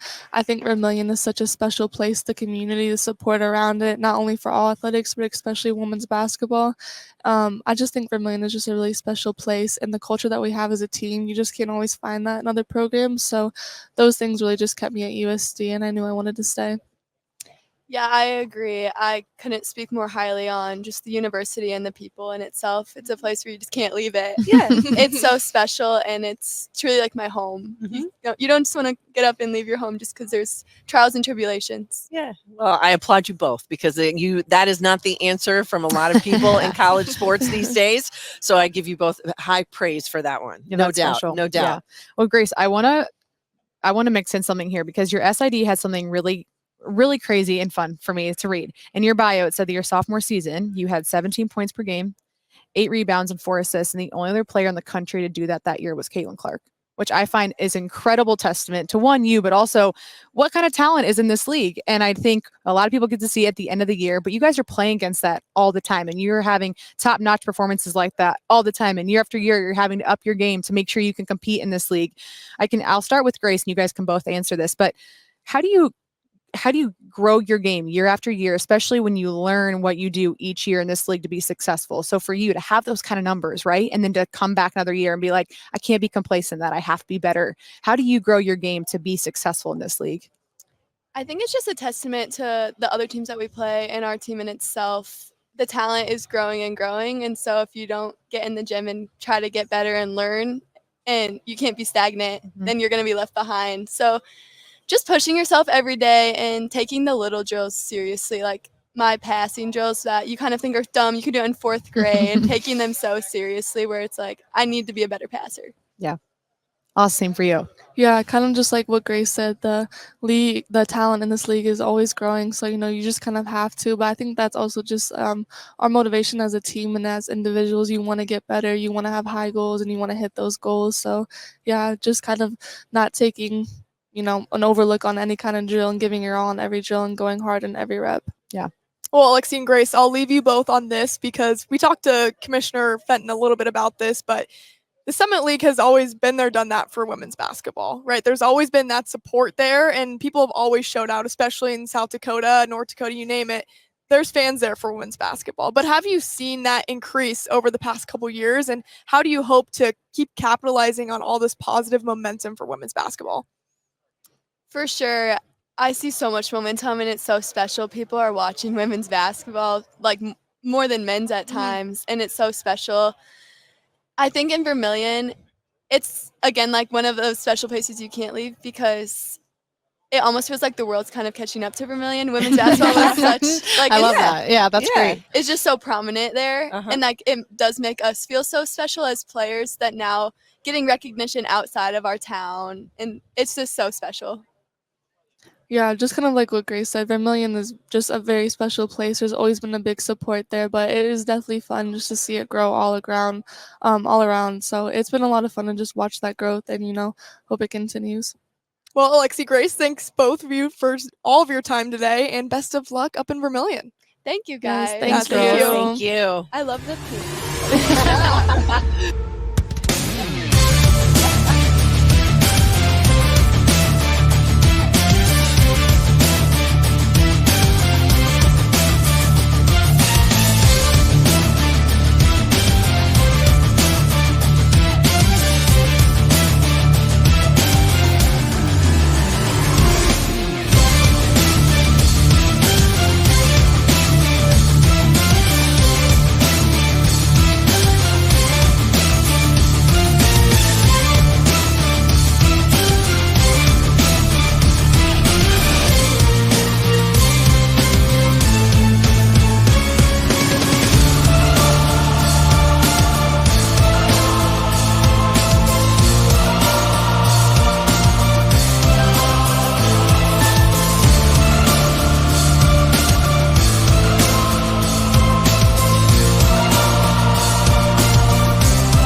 All right.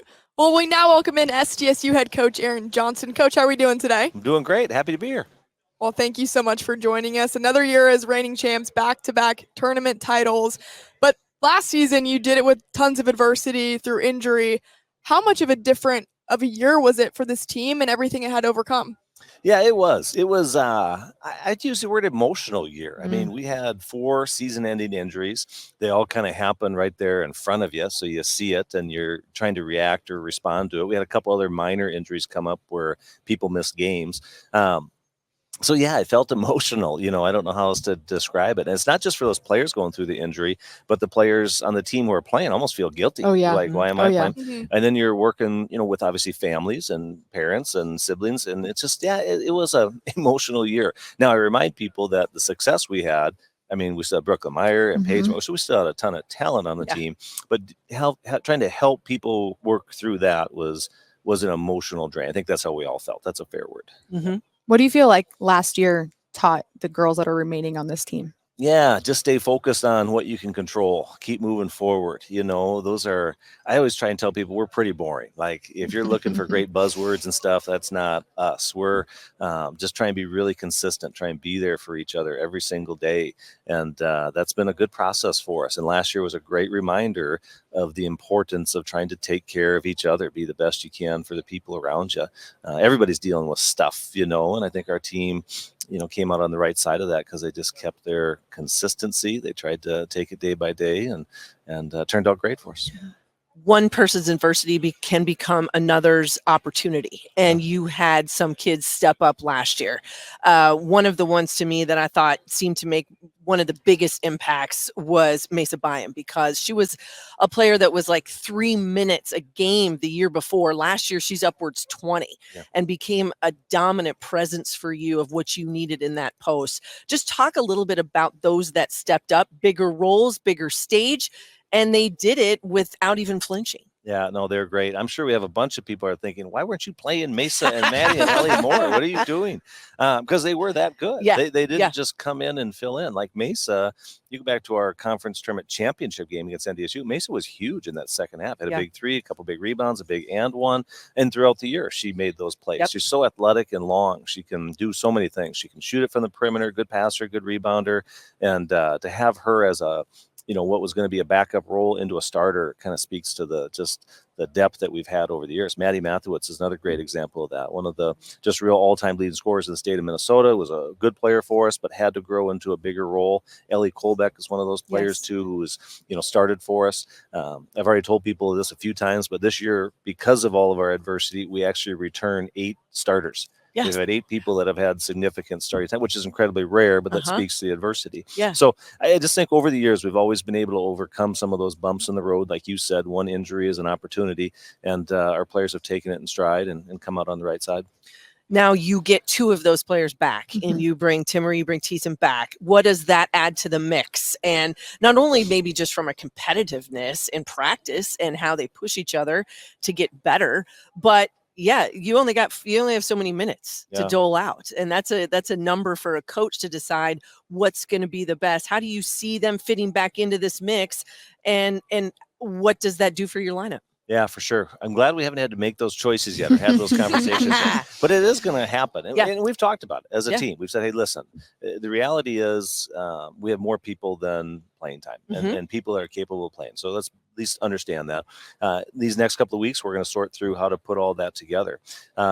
Callie and Haley coming back, to your point, just bring – like Haley's a all-conference player, she was conference tournament player of the year a couple of years ago. She brings that kind of ability to us. And Callie's a captain with the team. She's one of the best defensive players in our league, just knows what it takes to win. So those 2 are going to have a big impact in our team this year. How they fit in, that's going to have a lot to do with how everybody else does too. And then that doesn't even account for what we feel like is a really elite freshman class, all filled with players that could easily play for us right away. So we're going to have a giving personality. And I say that seriously. We've used that word this year. If you're interested in doing your own thing, it's going to be a tough year for that person. Right. But I think it'll help too. Last year, Paige, Brooklyn, some of our players played almost too many minutes. Yes. Because of our situation. So this year, I think they can be as productive, but do it a little bit fewer minutes, try and save a little bit of mileage there too, I think. So that's good. Well, we got to talk about the 1-2 punch in Brooklyn and in Paige. And I was so impressed with the breakout season that Brooklyn had a year ago. I think we talked about it during the wintertime, her stamina, her ability to stay on the floor, not a foul trouble. She's always had good hands. She always had good footwork, but she handled the contact and how people guarded her, and she was able to score and finish for you. To have a guard that can find her, that can also create, not everybody has that. What do these two mean to your success going forward? Yeah, they've been huge for us, really. Last year, they just defined themselves as elite players in our area. Not just our league, but either could be starters for absolutely around 100%. And so to have them both and have them click the way they do, put them in a lot of pick and roll stuff, post up stuff. They just know how to play basketball, and everybody else kind of feeds off of what they do. They both are also big time energy players, so they bring a lot of confidence and just the right attitude to everybody else. They're incredibly hardworking players. They're in the gym all the time, so they lead in that way too. But they just allow us to play.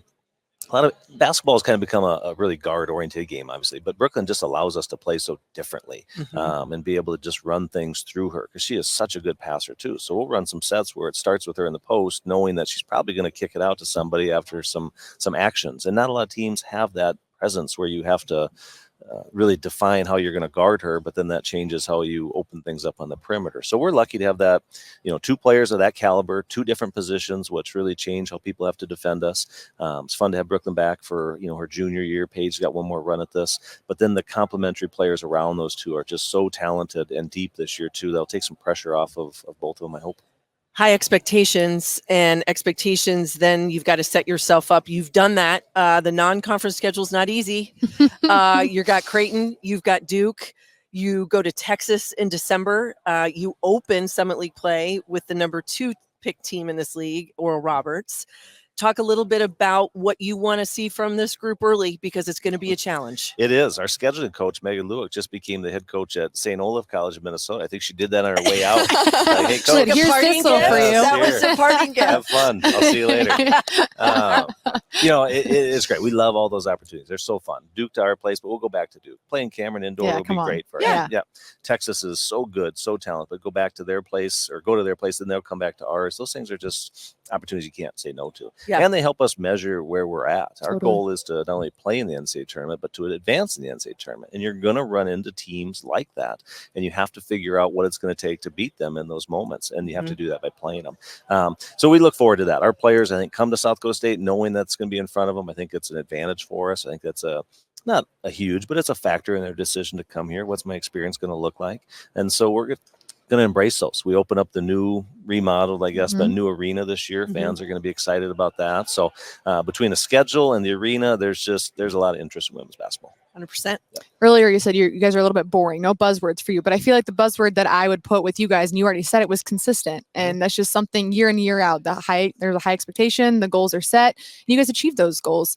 What's at the foundation of this program that maybe you've set, the players that have come through your program have set, that this is the standard and this is how we meet it every year, that allows you to be consistent every year? Yeah, no, that's good. We talk and listen to our players a lot. I think, asking Coach AJ 15 years ago probably be just a different approach.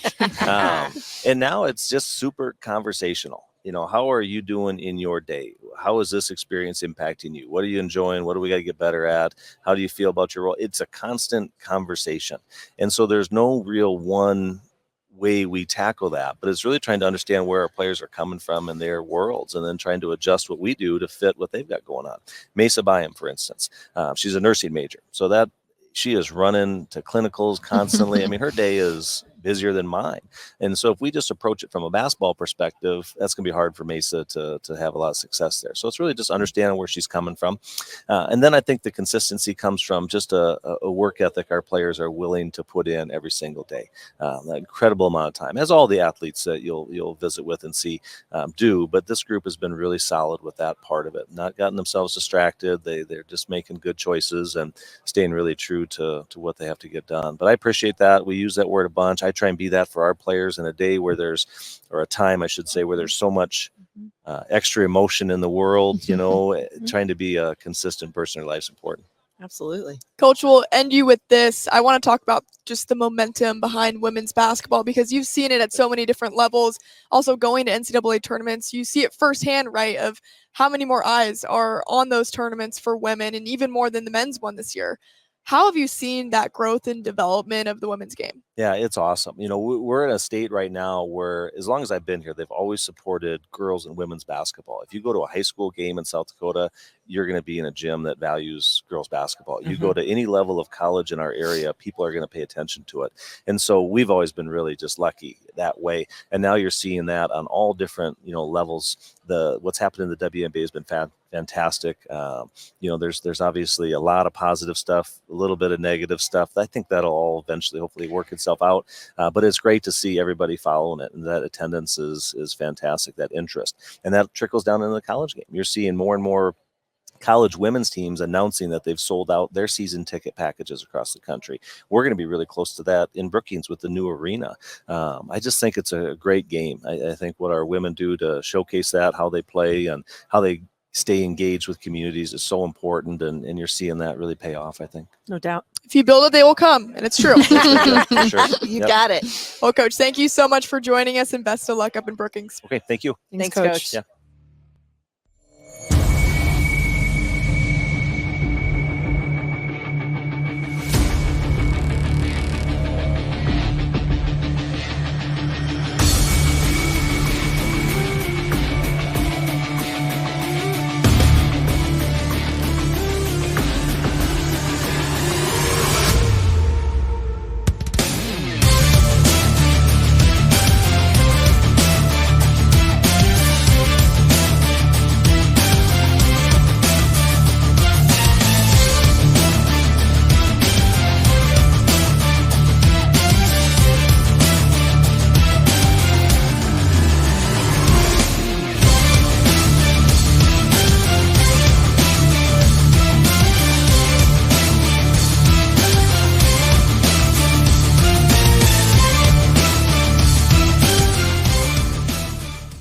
Well, Brooklyn and Paige Meyer of SDSU join us now.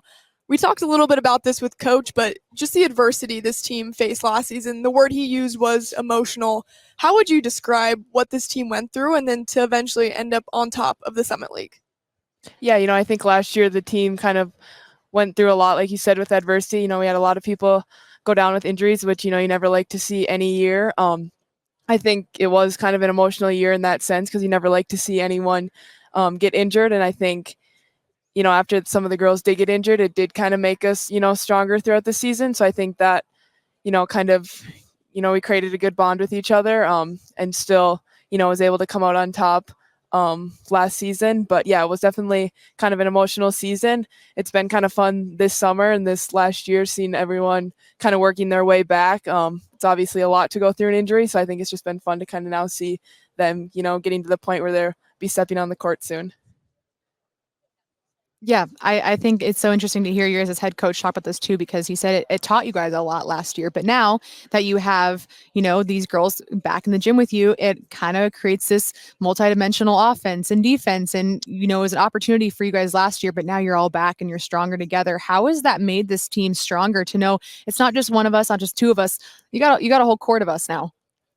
Yeah, I feel like last year, having so many girls out with injuries, you have people at like a lot of different like stages of the season, whether they're out, whether they're playing and all that stuff. And I feel like through those like circumstances, obviously we've gotten a lot stronger. And yeah, like Paige said, it's just been so fun in the summer, just having everybody back. And it just creates like such a good like environment, knowing that like we have each other's backs like through like anything that could come up this year. So Well, you both are on my list of sort of the iron women in college basketball because you played so many minutes a year ago. And I also clarified to a lot of people they're not related, but they have the same last name. But I've also said probably one of the best 1-2 front court, back court duos in the nation. And I firmly believe that. Brooklyn, I think from your freshman to your sophomore year, that's a tough jump, and you learn a lot as a freshman. You made some of those changes to your game, and obviously it was successful, and you look at the numbers that you had. But how do you build off of that? Because some people can get complacent, and they can just say, you know what, I had a really good year last year. It's just going to happen. Oh, look, I got all these other people back on my team. We got more depth. I maybe don't have to play as many minutes. What's been your motivator from last year to this year? How have you gone in the gym and said, this is what I got to get better at? Yeah, I just feel like our whole team has been just working on things that can help us, get to play together better. And towards postseason and end of the year, like how can we take like the next step? And like it's obviously great to win a conference championship, and that's always one of our goals. But like, what can we do to like separate ourselves like even more and like try to make a run in the tournament and that stuff. So I feel like personally, like everything that like I've been working on has been kind of for that same goal, and like how can I help out like our flow and just how we play with each other. And I feel like that's just been, as a team, like our whole focus like going forward. One of the things I was so impressed with last year was watching, because obviously you drew, as the season went on, you drew a lot of attention. There was a lot of double, triple teams, a lot of arms hanging on you, but you handled the contact. That doesn't happen for everybody. To be able to score through contact, to get position, you worked really hard for that position, but what's that motivator? Because sometimes it's just, you got to call for the basketball. You got somebody that can get you the ball. Now you got to be able to finish. What have you used over the course of the off season to say, hey, this is where I can get even better in that area? Yeah. And I mean, when that stuff happens, it took me a while last year even to get used to that. And I feel like every defense plays our team differently. And I feel like just having the teammates and the people around me, like Paige and like so many other girls on our team, it just makes it so much easier knowing that like it's not about like how many points like one person can put up. Like it's about how we can all like help each other. And I feel like our team is just so unselfish in that aspect. So it kind of took a lot of the pressure like off, I feel like, when it came down to that part of it. And yeah, I'm just so lucky to have obviously really good coaches and people like that around me. So, well, you've got a great point guard. And Paige, I would ask you this. Coach says you both are leaders, and I know that it's important at that point guard position to be vocal. You've got a young freshman, but a ton of veterans. You're blending this group together as that point guard vocal leader out front. What has these early practices been like for you, and where have you set yourself apart? Yeah, I think, I've had a lot of like great leaders before me, which has definitely kind of helped as, I've become an upperclassman now. So I think just being that vocal leader in the point guard position just kind of helps everyone kind of stay calm on the court in that sense and kind of just lead in that way. Do you find that these freshmen, they kind of running around a little bit like deer in the headlights, kind of lost? Have you had to kind of shepherd them to where they need to go? They've been doing pretty well the first couple of practices, but yeah, we're there to, help them along the way whenever we can. No, absolutely. That makes good sense. Well, I want to pick on Coach a little bit because he's like the calmest guy I've ever met in my life. I feel like if there was an emergency, I would go to him probably because he would just be so calm, cool, and collected. But what gets him going at practice? Like, what's his biggest pet peeve? When do you see that emotion from him? I think we work a lot on defense. So, when, maybe our defense isn't, up to par, I think maybe that will get him going a little bit. Yeah. Miss blockout, is that set him off? Yeah, that a little bit. Yeah. Rebound. Yeah, I was going to say, those things that will usually set a coach right off the edge, I would think. Okay. Well, guys, thank you so much for joining us today, and best of luck up in Brookings. We'll sure be watching you guys. Yes, thank you. Appreciate it. Thank you, ladies. Yes, thank you.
now on to our final team of the day, the Omaha Mavericks. Coach Carrie Banks joining us now. Coach, how are we doing? Good. How are you guys? We are great. We're rolling through the day. Our last team, 9 of 9. Perfect. I love it. So this is the second annual media day here up in Sioux Falls. How awesome is it just to see all the student athletes and coaches come together on this day? It's great. I mean, first and foremost, our student athletes are having a blast. I think it's kind of cool seeing them interact with each other outside of a competitive setting. I feel like the meetings they've had for them, just getting their insight about the student athlete experience, great idea. So it's really fun to see them in this space, and I'm having a great time as well too. You also bring 2 of your leaders with you, Grace and Katie, and one's senior, one's grad. They have a lot of experience for you. How have their roles changed even now in this last year as they bring in, a pretty decent sized freshman class, and then also just knowing that they're on the back end of their career and they want to achieve some stuff now at the back end? Yeah.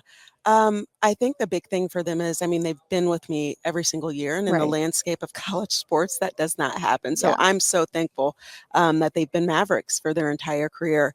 They know what I want, though. And so when you have 10 new players on a team, on a roster of 15, having those kids, we have 3 that have been with me the entire time, who know what you want, who know what the league looks like, and night in and night out, what it's going to take to compete at this level. It's great because they can share those things with the newcomers. Yeah. Coach, let's talk a little bit about Grace and she's going to join us up here in just a little bit, but she was an honorable mention all-league selection a year ago, your top scorer, has the ability to score at different levels. And I know the 3-point shot has been a point of emphasis to be able to get those looks for your team. But as she's gone into the gym this year in the off season, where has been her focus? And what did you guys talk about to say, Grace, this is where you can be better and I need you to be better?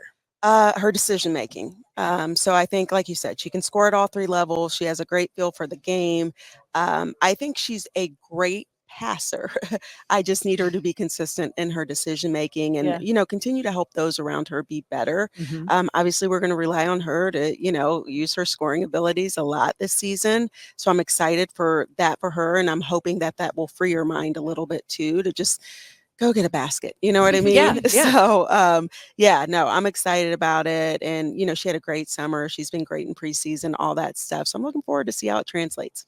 There were struggles probably to rebound the basketball at both ends of the floor last year, where statistically the numbers weren't great, but yet you've added a little bit more size. You've got a 6'3" center that comes from Australia, Harriet Ford, just a little bit different looks and that depth. How has that played in to where your areas of emphasis have been, and what have you guys really focused in on practice? Yeah, I mean, you can say it. I think we were second to last in the country in rebounding.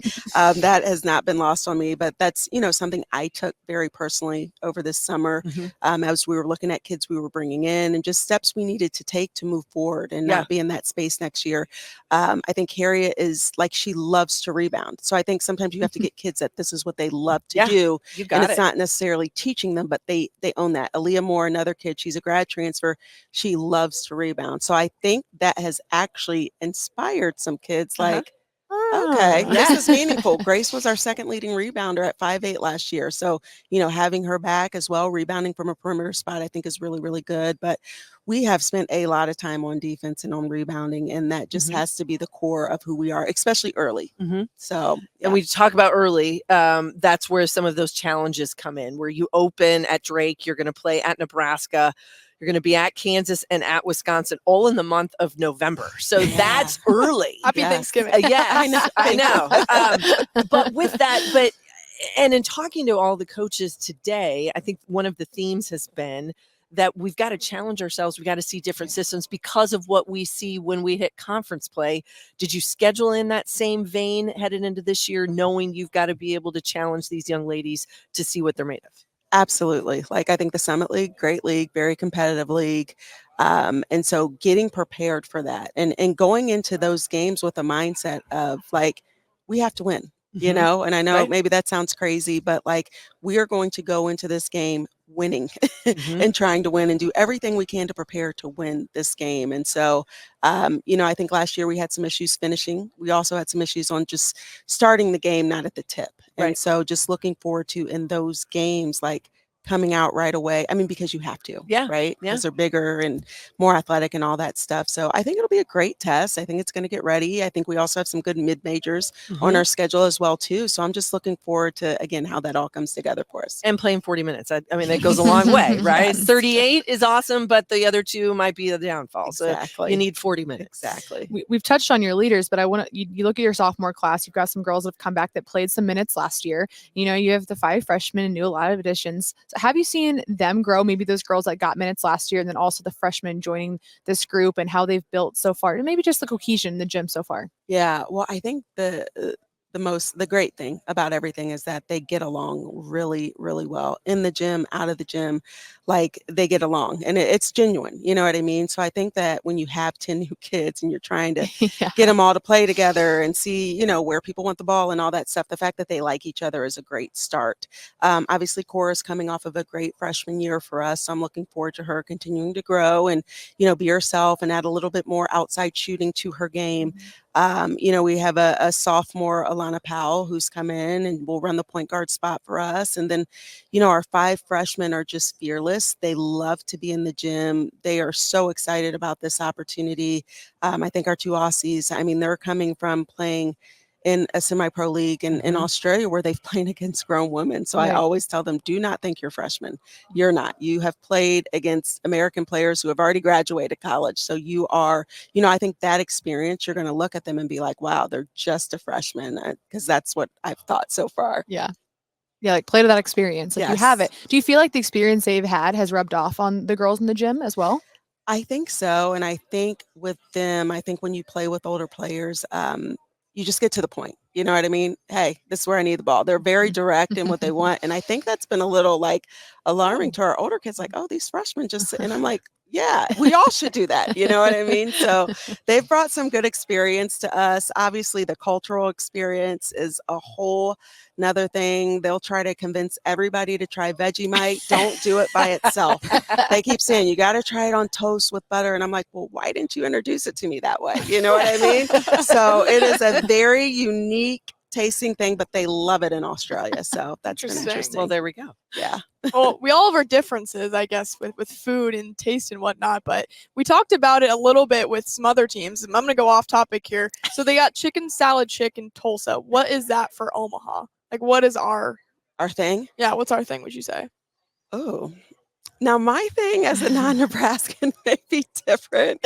I mean, everybody talks about runza in I was Nebraska. going to say, yes, that's the traditional. I feel like there's one other thing that I'm missing that's a Nebraska food that I'm going to get in trouble for. Corn.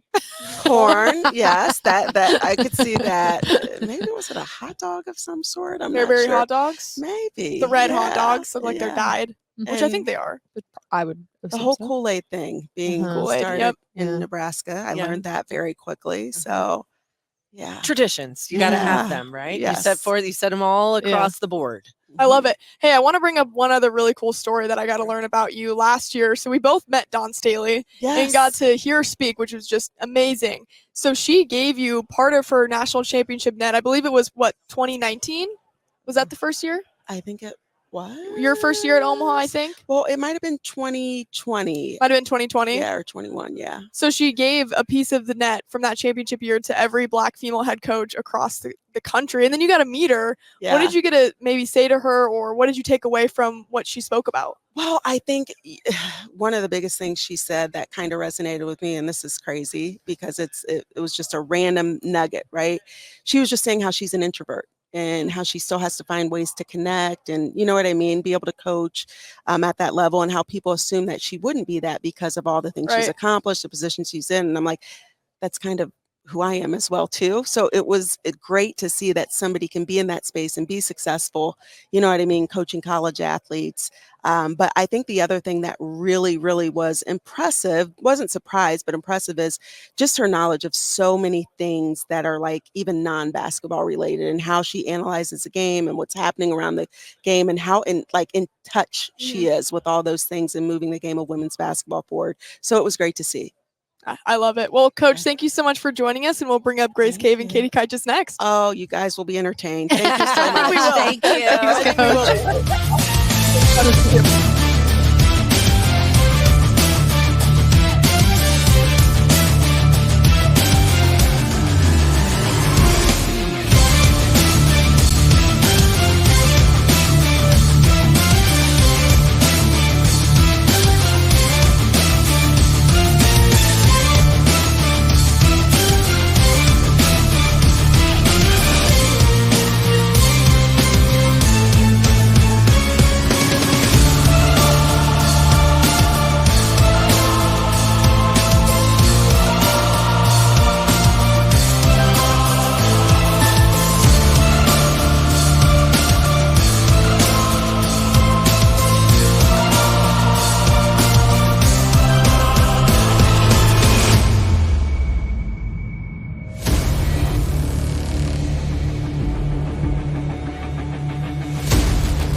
Well, for our final segment of the day, Grace Cave and Katie Kite just joining us now. Yeah, best for last. I saw that face. So you guys better give us some energy here at the end of the day. We got you. We got it. I love it. How has the experience been so far at Media Day? You want me to go? Yeah, sure. It's been a lot of fun. Yesterday, we probably one of the most fun parts was we had Who's Most Likely To with Coach Banks. So Oh, no. she picked between me and Katie. And I don't think I have a good rep with Coach Banks because I got picked for a lot of the bad ones. But no, it's been a lot of fun. We did mental health training yesterday. It was a lot of fun. We got to hang out with the teams in the hotel, play some cards. It's been pretty fun. Some friendly banter going on with the teams. Keep your enemies close.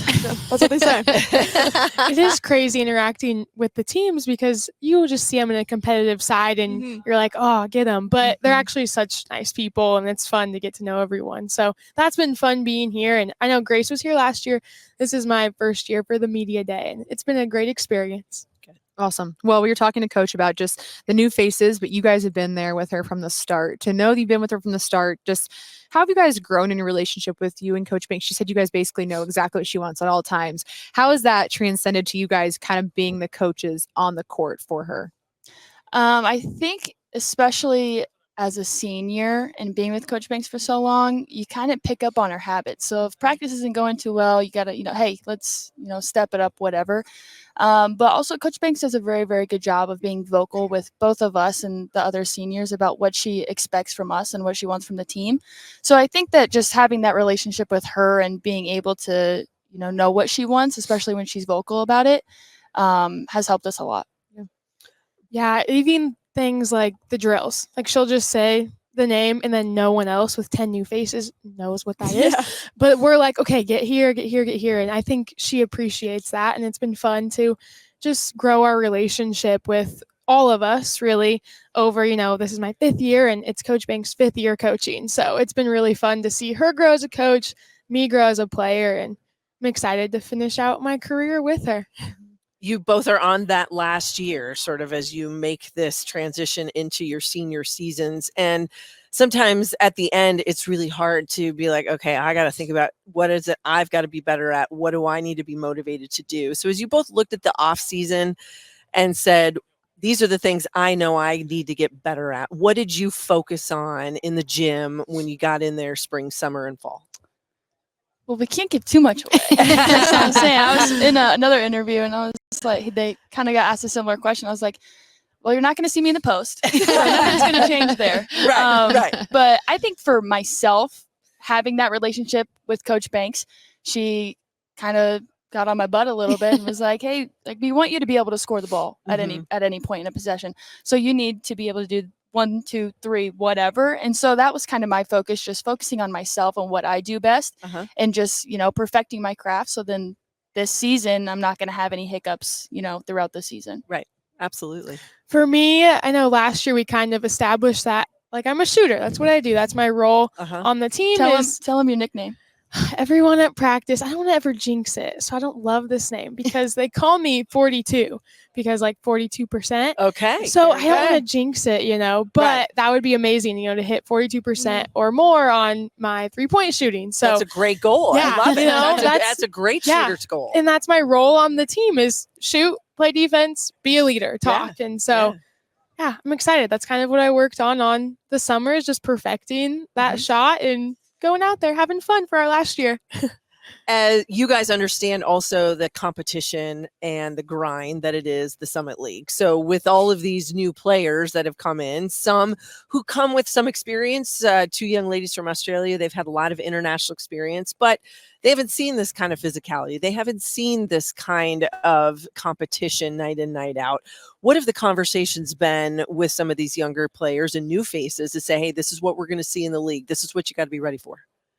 I think the number one focus with all of the 10 girls that we have was just being, be yourself, play how you play, and we're going to help you once it gets down to the nitty gritty. So we have all of the pieces. Now it's time for everyone to sink into their role and then we can, start to put the puzzle back together. Mm-hmm. So I think that all the new girls, they have a great head on their shoulders. They're great people. They love to be in the gym.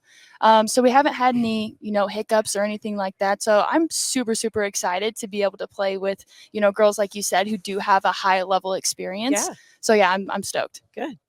Yeah, and then regarding into the Summit League play, there's been multiple practices and film sessions and stuff where we've talked about the other teams in the league and like what they do, what they're like, and we're always undersized, so we've always stressed their physicality and the bigness with all of the teams. Yeah. So yeah, we have talked about that and try to prepare them for it, but I really think our tough non-conference schedule that we always play will help us get there with so many new people. You bet, no doubt. Katie, when you think about your decision to come back for a 5th year, what really factored that all in for you? Well, if you want the funny answer, I don't want to be an adult yet and pay the bills and Live it up, girl. It's yeah, okay. right? Like I don't think it's a bad answer. Yeah, thank you. I'm excited. It hasn't really, I don't think, like emotionally hit me yet that this could be my last year ever playing the sport that I've played since I was 3 years old. If the opportunity is available for me to, go play at another level, then I'll 100% do it. But knowing that it's going to be the last with even Morgan, she's also been here, 4 years. It's definitely emotional. Hasn't hit me yet, so I'm glad. But once, we start getting in the heat of things, we get into conference, I think that's when it'll start to, kind of hit me a little bit. All right, I got 2 fun questions to end on. We asked Coach Banks this, and she didn't have like any answer, honestly. I asked her about the food places in Omaha. She mentioned Runza. And because I had talked to the Tulsa team, and their thing is chicken salad chick, which I love. Runza's great. Do you not know what that is? No, I don't. Okay, it's like a You're chicken from salad. Nebraska. I don't like chicken salad. No. There's no chicken salad chick in Nebraska. I thought you were talking about Runza. I feel like I don't know what that is. I know Runza. Okay. I know my Runza. I'll give you an order if you want. But you can. But what are the best food spots in Omaha? Take it away. Katie, we have 2 completely different okay. Yeah, so choices. I like healthy things, and I honestly don't eat out a lot, but if I do go eat out, I love sushi. Okay. And I don't know if it's just like an Omaha or Nebraska place, but Hero 88 or something. I love that sushi. I don't know if it's just in Omaha or Nebraska though. Okay, free but publicity I can't for them. confirm that. Yeah. Or deny Okay. that. All Great right. place. So I don't really eat out anymore either. I really like to cook and bake. So I really try to go to Trader Joe's and Here you get go. stuff. So But if I wholesome of did you. have to eat out, here we go back. There's a ramen place in Exarban, and I'm not joking you. It is the best. What's it ramen. called? I can't say it. I don't know. The Ikasan place? No, The maybe one that starts with a You J? just walk in the door, you the order. Ninja. Or Oh, it's yeah. like Ninja. Is it in No. a rail? Yeah, that's what I think. Not It's in a rail. It's Oh. We'll figure It's this out. something. We'll by the come back. Starbucks, It's by the Starbucks. by the shops. Oh, or the whatever, other by the orange Exarban. leaf. Is it like Jinya? Yeah. No. I think that's what No? we have in Kansas City too. Okay. Oh, okay. Well, we're on an Well, we're gonna I'll have to find it. I'll we're gonna find have out, to let you know. talk about Okay, this off that's air all right. because this is pressing. All right, my last one because I'm really curious, and I've asked a few other teams this. What gets Coach Banks going? What's her biggest pet peeve? In a good way I or a got bad it. way? Either. No, let me go first. When Grace twirls her hair. Oh, She will stop guys. mid-sentence, mid-practice, Really? and be like, Grace, stop. Automatically. We'll put them in a timeout, and I'm just like this. She's like, if you're twirling your hair, you're not listening. And I'm like, I'm locked in. If I'm twirling my hair, I'm locked in. That's good. Sometimes I get a little chirpy. The relationship we have, it's very fun. But sometimes I might take it a little too far. So she's like, you're getting mouthy. I'm like, oh, okay. The sorry, new good. girls Got have it. gotten very scared about that at times. They look at me and are like, "Are we gonna run?" And I'm like, "No, it's okay. They have this thing. It's Yeah. okay. It's okay." But then she'll You're say not getting something. punished. Yeah, We're not all we're getting okay. punished. But then she'll say something to me, and I'm like, you're getting mouthy. But no, I love it. It's all That's about fun. relationships here. It Yes, is. yes. You got that right. last year, best year, baby. Absolutely. there you go. Well, Grace, Katie, thank you both so much for your time and best of luck in Omaha. Thank Thank you so Thank you, much. ladies. Thank you. All right, well, that'll do it for this. Thank you guys so much for joining us. We appreciate all of your support of women's sports. For Avery Howard, Missy Heidrick, I'm Anna Bellinghausen, and for our producers, Cam Broham and Sasha Durkin, thank you guys so much for producing the show. We'll see you guys next year.